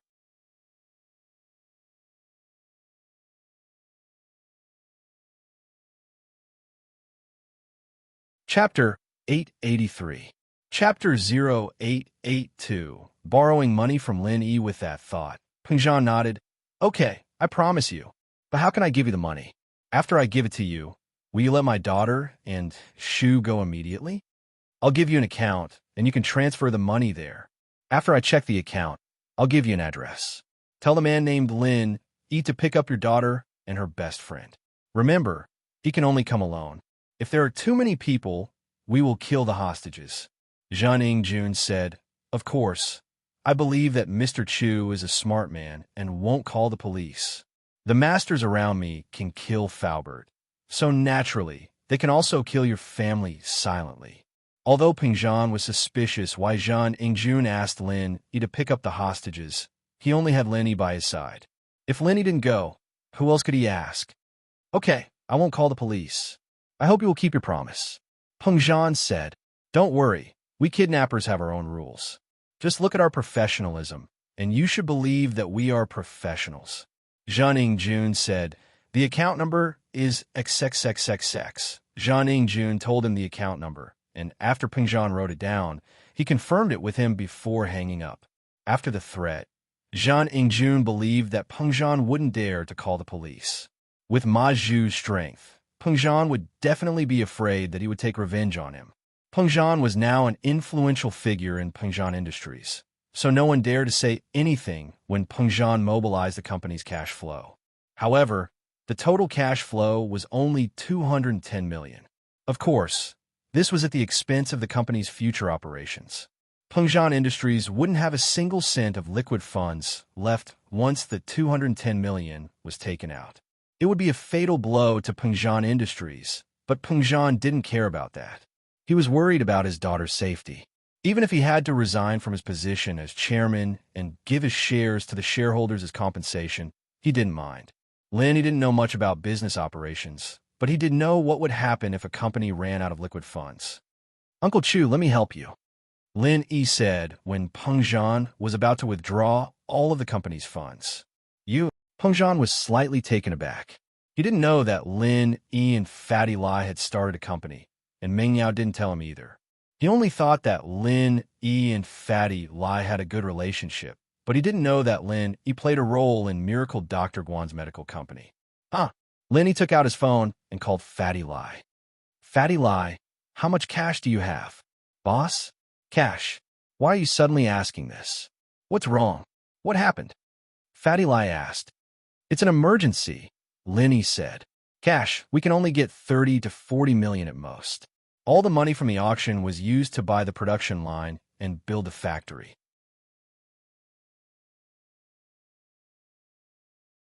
Our products aren't on the market yet, so most of the funds are stored in the warehouse for medicine." Fatty Lai explained. 40 million, that's too little. Lin Yi sighed. He didn't expect money to be so careless. Opening a medical company required so much investment. In fact, Fatty Lai also wanted to be the biggest medical company, and he bought the most advanced production line in the world. Miracle Dr. Guan's medical company was different from Dr. Kang's medical company. Other than injury medicine, Miracle Dr. Guan would also release more advanced medicine, such as painkillers. If it was possible, the pill of life extension and toxin cleansing could be mass-produced as well. That would require very advanced equipment, so Fatty Lai decided to get everything done in one go. According to the current calculations, 30 to 40 million in liquid funds was enough to successfully push Miracle Dr. Guan's first hit product, Miracle Dr. Guan's injury medicine, onto the market. 30 to 40 million wasn't even needed. Because of the poisoning of the first middle school students, Miracle Dr. Guan's medical company's name had already spread far and wide. There was no need to advertise anymore. Once the product was put on the market and the sales increased, it could instantly generate hundreds of millions of profits. Lin Yi knew that Fatty Lai was planning according to the company's current situation. He probably didn't expect him to suddenly need money, so he didn't blame him. "Boss, should I borrow some money from my brother?" Fatty Lai could tell that Lin Yi was in a hurry, so he suggested. No need. Lin Yi knew that Fatty Lai and his brother weren't on good terms, so he rejected the suggestion. "You have Lu Tiany's number, right? Give it to me, I'll borrow some from him." "Yes, wait a moment. His number is 139 x times x times x. Fatty Lai gave a number to Lin Yi. Lin Yi remembered Lu Tiany's number and called him. Lu Tiany remembered Lin Yi's number, but Lin Yi didn't remember his number. Now that Lin Yi called, Lu Tiany was shocked. He didn't expect Lin Yi to call him. As the young master of House Lu, Lu Tiany naturally knew how important Lin Yi was to House Lu. It could be said that he had been thinking of ways to get close to Lin Yi, but he didn't have the chance. He had some conflict with Lin Yi before, and it could be said that their relationship wasn't that harmonious. After that, he offended Lin Yi because of his wife's nephew, Wu Chintian. This caused the relationship between House Lu and Lin Yi to sink to a freezing point. Fortunately, he was humble and low profile, and that was how things got better. Lu Tiany was filled with regret. If it weren't for his useless wife, he wouldn't have become enemies with Lin Yi. Seeing Lin Yi's pill of life extension and toxin cleansing become a hot item in the auction, and seeing his father turn from an old man on the verge of death into a healthy man, Lu Tianyi felt the importance of building a good relationship with Lin Yi. That was why he envied Lai Changyi. This fatty Lai was just a small businessman, and his business wasn't that big. But now, he had become Lin Yi's follower. He was so amazing, so amazing. Before, Lu Tianyi was polite when he spoke to Fatty Lai, but he still took the lead. But now, the two of them had swapped positions, and Lu Tianyi and Fatty Lai were talking very carefully. It couldn't be helped, his boss was amazing.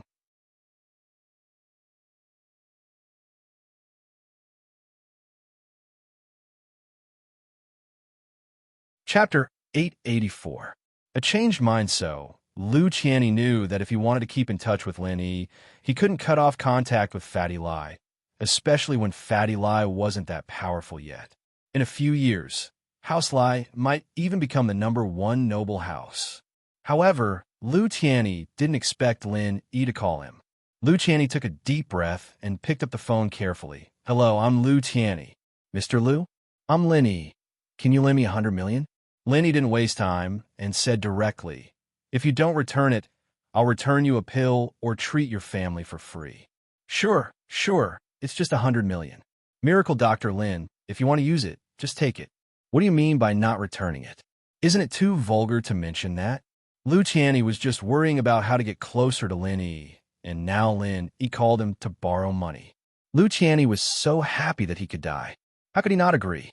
As for whether Lin Yi would return the money or not, that was secondary. Building a good relationship with Lin Yi was the most important goal. "Thank you in advance. I'll text you an account number, and you can transfer it to me," Lin Yi said. "Okay, no problem." Lu Tianyi agreed quickly. These days, there weren't many people who begged others to borrow money, but Lu Tianyi was definitely one of them. He didn't even want Lin Yi to return the money. Lin Yi didn't say anything and hung up. Peng Zhan's eyes widened as he looked at Lin Yi in disbelief.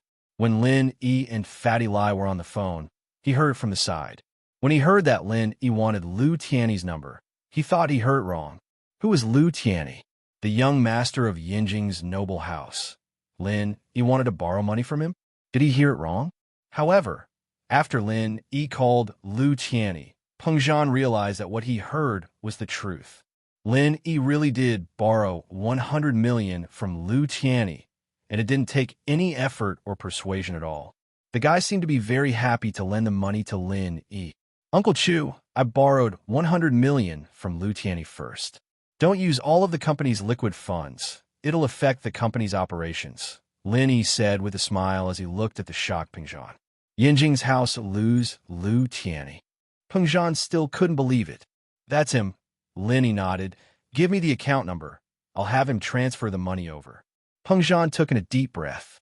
He didn't think that Lin Yi would have been in Songshan for such a long time already. It was no wonder why he didn't put House Yu in his eyes back then, even daring to kill House Yu's men. As it turned out, Lin Yi borrowed 100 million from another noble house's young master in such a calm and unquestionable tone, and the guy was happy to lend it to him. With Lu Tianyi's 100 million, Peng Zhan easily transferred the remaining 150 million to the kidnapper's account number. About 10 minutes later, the kidnapper called again. It was still the same number that was full of zeros. Peng Zhan picked up the phone. "Hello, Mr. Chu, you have a good reputation. The ransom is in so quickly." Zheng Yingjun was a little excited. He didn't know that being a kidnapper had such a bright future. He got 250 million just like that. Even if his father worked hard as a pirate, he wouldn't be able to get that much money in a year. If he kidnapped more people in the future, wouldn't he have an endless amount of money? "When can I see Yao Yao and Shu?" Peng Zhan sighed in relief when he heard that the kidnapper didn't intend to go back on his words.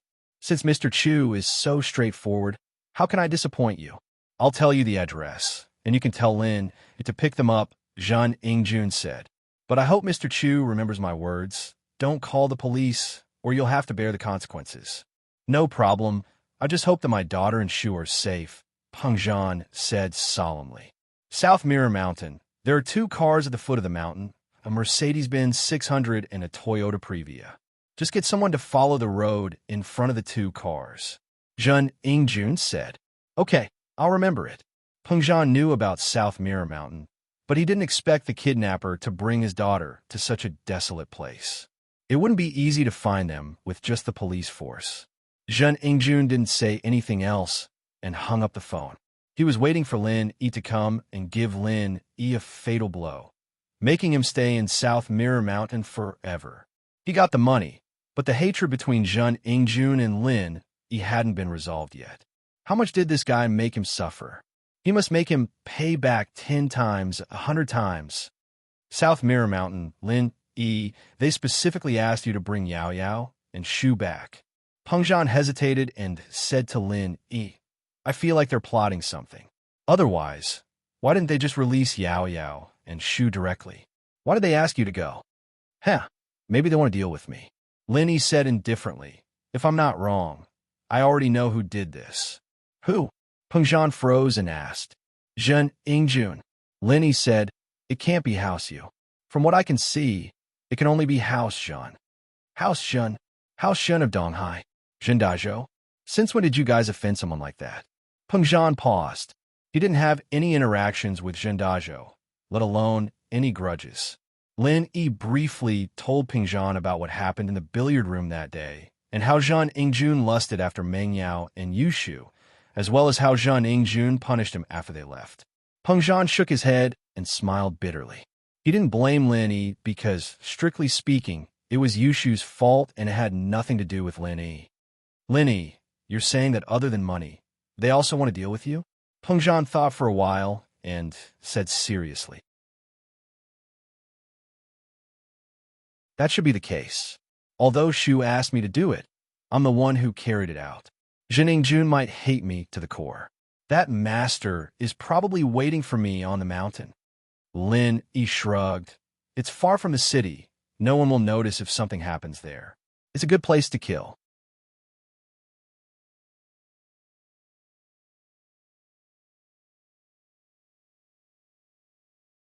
Chapter 885. Moving separately, this was obviously a trap. Since they saw through it, how could they go in? Uncle Chu, you're thinking the wrong way. I mean, there's no one there. It's perfect for me to kill them. Lin Yi smiled and said casually. Oh, you're confident? Pengzhan paused after hearing Lin Yi's words. Yes. Lin Yi nodded and said confidently. In fact, he didn't. However, he couldn't ignore Meng Yao and Yushu. He only said that to reassure Pengzhan. Lin Yi could only take it one step at a time. There was no one in Songshan who could help him, and the enemy had masters. Lin Yi could only face them alone. That's good. Pengzhan didn't suspect anything. Seeing Lin Yi's confidence, he finally relaxed. I was worried that you wouldn't be able to handle it. I'm relieved now. Haha. Time is of the essence. Uncle Chu, I'll leave first. Lin Yi didn't say much and walked towards the door. Woof woof. General Weiwu barked twice behind Lin Yi. Lin Yi's footsteps paused for a moment. He smiled and waved at General Weiwu. Come with me. Wasn't this a ready-made helper? Who would have thought that a dog was a golden-class dog? It was a wolf in sheep's clothing. Even if Lin Yi brought a dog to Nanjingzi Mountain, he didn't go against Zhen Yingjuan's suggestion. Only Lin Yi could go alone, because the other person wasn't a human, but a dog. General Weiwu wagged its tail excitedly and followed Lin Yi. Pengzhan naturally didn't know that General Weiwu had turned into a golden-class dog. He thought that Lin Yi brought General Weiwu with him to make it easier for him to find Meng Yao. Just like last time at Mount Shuangyin, Lin Yi brought General Weiwu with him to track Meng Yao's scent. Lin Yi got on Yushu's yellow beetle and set the GPS to Nanjingzi Mountain. The man and dog made their way there. On Ling Shan's side, with Lin Yi's rejection, she naturally couldn't do anything. The other party was obviously a master, and she didn't know if she'd be helping or causing trouble. Since Lin Yi said he didn't need her, she could only wait anxiously in the police station. Fortunately, Pengzhan hadn't pressured the police through anyone, and there was no news of him at all after he returned. South Mirror Z Mountain. This was the first time Lin Yi came to this place. He didn't know there was such a mountain near Songshan. The foot of the mountain was very desolate. There were no houses and no buildings. There were only some fire prevention slogans and warning signs that it was dangerous to go up the mountain. Not far from the mountain road, two cars stopped. It was the two cars that Jun mentioned. Lin he got off the car and patted General Wei Wu's head. We'll split up later and act according to the situation, understand? After General Wei Wu leveled up, it understood human nature better. It nodded, but Lin he wasn't sure if it really understood. Before it leveled up, Lin he already felt that this dog wasn't simple.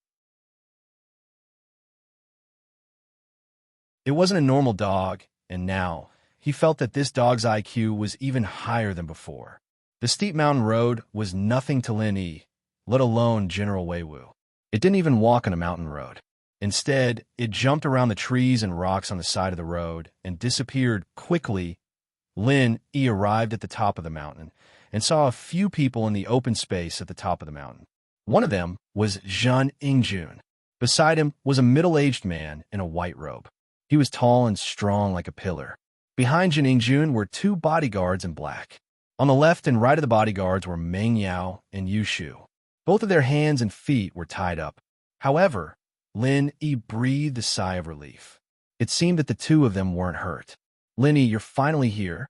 Wahahaha. Jun Ingjun wasn't an idiot. He had men lying in ambush at the foot of the mountain to see if Lin Yi came alone. He was afraid that Lin Yi would bring a team of police with him. That would be troublesome. Although Jun Ingjun was arrogant and had masters around him, he couldn't let his men have a gunfight with the police, could he? Wasn't that asking for death? If that happened, he would have to give up on killing Lin Yi and kill Meng Yao and Yu Shu to vent his anger. At the back of the mountain, Jun Ingjun had already prepared a helicopter. Even if the police surrounded the mountain, he could still escape. The police wouldn't think that he had a helicopter as a backup. By the time the police called for backup, he would be long gone. Jin Dazhou's men were in the pirate business. How could they not have a helicopter as an escape tool? Jun Ingjun had all the necessary equipment, and that was the reason why he dared to wait for Lin Yi here. However, when Jun Ingjun received a call from his men at the foot of the mountain, he heaved a sigh of relief. It seemed like he was too careful. Lin Yi came alone without any backup or police. As for the dog beside Lin Yi, Jun Ingjun automatically filtered it out. It was just a dog. What was there to worry about? Yeah, it's really you, Jun Ingjun. Lin Yi shrugged. It seemed like he was right. Things weren't as simple as he thought. His coming here was probably part of Jun Ingjun's plan. Therefore, Lin Yi entered a state of alertness. Oh, you're pretty smart. You guessed it was me? Jun Ingjun paused for a moment before laughing out loud. Ha ha! Since you guessed it was me, how dare you come alone? Are you stupid? Are you stupid? You're really stupid. It was no wonder that Jun Ingjun was so happy. From his point of view, Lin Yi was an idiot. Since he guessed that he kidnapped Meng Yao and Yu Shu, he still dared to come and pick up the hostages, especially alone. If he wasn't an idiot, then he was too arrogant. Are you saying that I'm smart or stupid? Are you contradicting yourself? Lin Yi couldn't help but laugh. Are you stupid or am I stupid? Meng Yao and Yu Shu were both here. Lin Yi made up his mind and started to think of a plan. Ever since he came to the top of the mountain, the Jade had been warning him non-stop. This meant that the mountain was full of danger, and Lin, he didn't know where the danger was.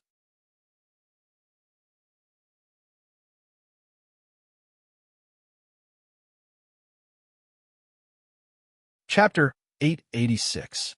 A sudden turn of events. Humph. Don't be so quick with your words.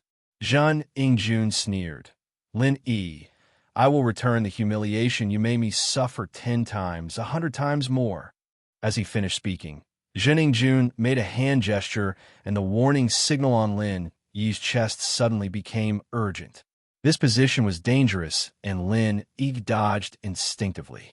A bullet brushed past him. It was a gun with a silencer. The bullet surprised Lin Yi. He didn't think that Jun Ingjun would use a gun against him. Lin Yi guessed that Jun Ingjun wanted to rely on the master to kill him. However, a few bullets couldn't hurt Lin Yi at all. Since Lin Yi was on guard, he wouldn't let the bullets hit him. One bullet missed, and following that, a series of bang bang bangs sounded. It was like a bamboo tube popping beans. Countless bullets flew towards Lin Yi's direction. So many people? Lin Yi didn't think that Zhun Yingjun would have so many people waiting for him with guns. He was definitely a strong opponent. Although Zhun Yingjun looked arrogant, he was different from Zhong Pingliang and Zhao Qibing. He knew how to use a sea of guns.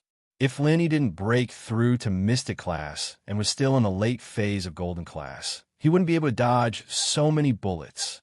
However, Lin Yi had already advanced to Mystic class and relied on his agile skills and unique footwork from when he was an assassin. He barely dodged the first round of bullets. Continue shooting. Shoot, shoot, shoot. Shoot him to death. Zhun Yingjun saw that Lin Yi narrowly dodged a round of bullets, and he was instantly enraged. You bunch of idiots, you can't even kill one person with so many guns. Zhun Yingjun was quite a distance away from Lin Yi, and he wasn't worried that Lin Yi would rush over. So he spoke without restraint. After all, even if Lin Yi rushed over, he still had Ma Zhu with him. Bang, bang, bang.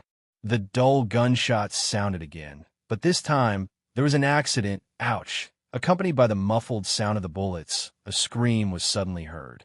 A gunman who had been lying in ambush instantly flew out from behind the rock he was hiding in and fell to the ground. His body twitched twice, and a trace of blood flowed out from the corner of his mouth. Then, he could no longer move. The sudden turn of events left everyone dumbfounded for a moment. Zhun Yingjun was dumbfounded. Ma Zhu was dumbfounded, and the two bodyguards were dumbfounded. The snipers lying in ambush were also dumbfounded. They didn't expect their partner who was lying in ambush to suddenly fly into the air. With a swoosh, he flew out from behind the rock as if there was a spring under his butt and fell to the ground. No one knew if he was dead or alive. However, just as they were wondering what was going on, an accident happened again. Ouch! Another scream. Another gunman who was lying in ambush completed his dream of pretending to be a Superman. With a swoosh, he flew out and fell to the ground. This time, he didn't even twitch and fainted. No one knew if he was dead or alive. What's going on? What's going on? Lin Yi, did you bring someone?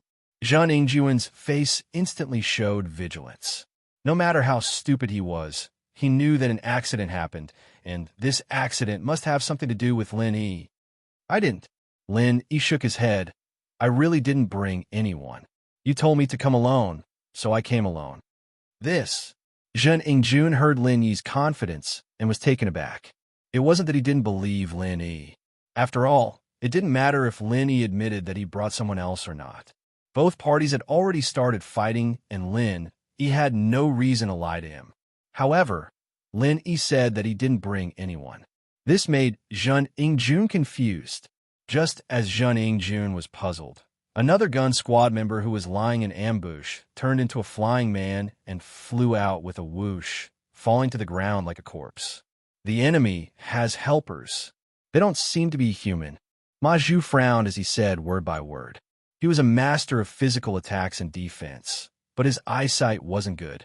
He only made his judgment based on the current signs. Young Master Jun, why don't we retreat a little? It's a little dangerous here. A bodyguard beside Zhun Yingjun suggested carefully. Okay. Zhun Yingjun was a little scared and didn't dare to show off anymore. He retreated behind Meng Yao and Yushu, using them as a shield. Meng Yao and Yushu were actually very excited when they saw Lin Yi coming to save them. Although Meng Yao felt that it was dangerous for Lin Yi to come here, she suddenly felt relieved when she saw Lin Yi. That feeling was as if she found someone she could rely on. She was no longer afraid and nervous. It was a good and warm feeling. However, Meng Yao and Yushu didn't know that Zhun Yingjun had a gunman lying in ambush nearby. They were brought out from the cave before Lin Yi came. So, when they heard the gunshots, they were shocked. They even forgot to scream and forgot that they were in danger. They looked at Lin Yi nervously. They wanted Lin Yi to be careful, but they were afraid that Lin Yi would be distracted, so they chose to stay silent. When they saw that Lin Yi successfully dodged the bullets, Meng Yao and Yushu heaved a sigh of relief. It seemed that Lin Yi was quite powerful. Zhun Yingjun thought that he could kill Lin Yi with a gun. It was impossible. Then, Mingyao and Yushu saw Zhang Ingjuan's men flying out from their hiding places one by one and falling to the ground. They were as surprised as Zhang Ingjun, but a strange light flashed across Mingyao's eyes. "Shu, it looks like General Wei Wu," Mingyao whispered to Yushu with uncertainty. "Oh."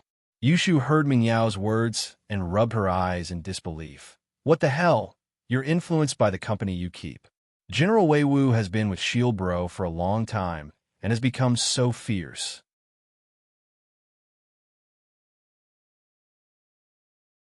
He's almost like a shield dog." That you're tuning in to the Romance Rendezvous YouTube channel. We're so grateful for your support, and don't forget to subscribe to join us on this incredible journey through captivating stories. Your generosity through donations truly makes a world of difference, as it's the primary source of revenue that allows me to expand and enhance this channel for you. Thank you from the bottom of my heart for being a part of this adventure.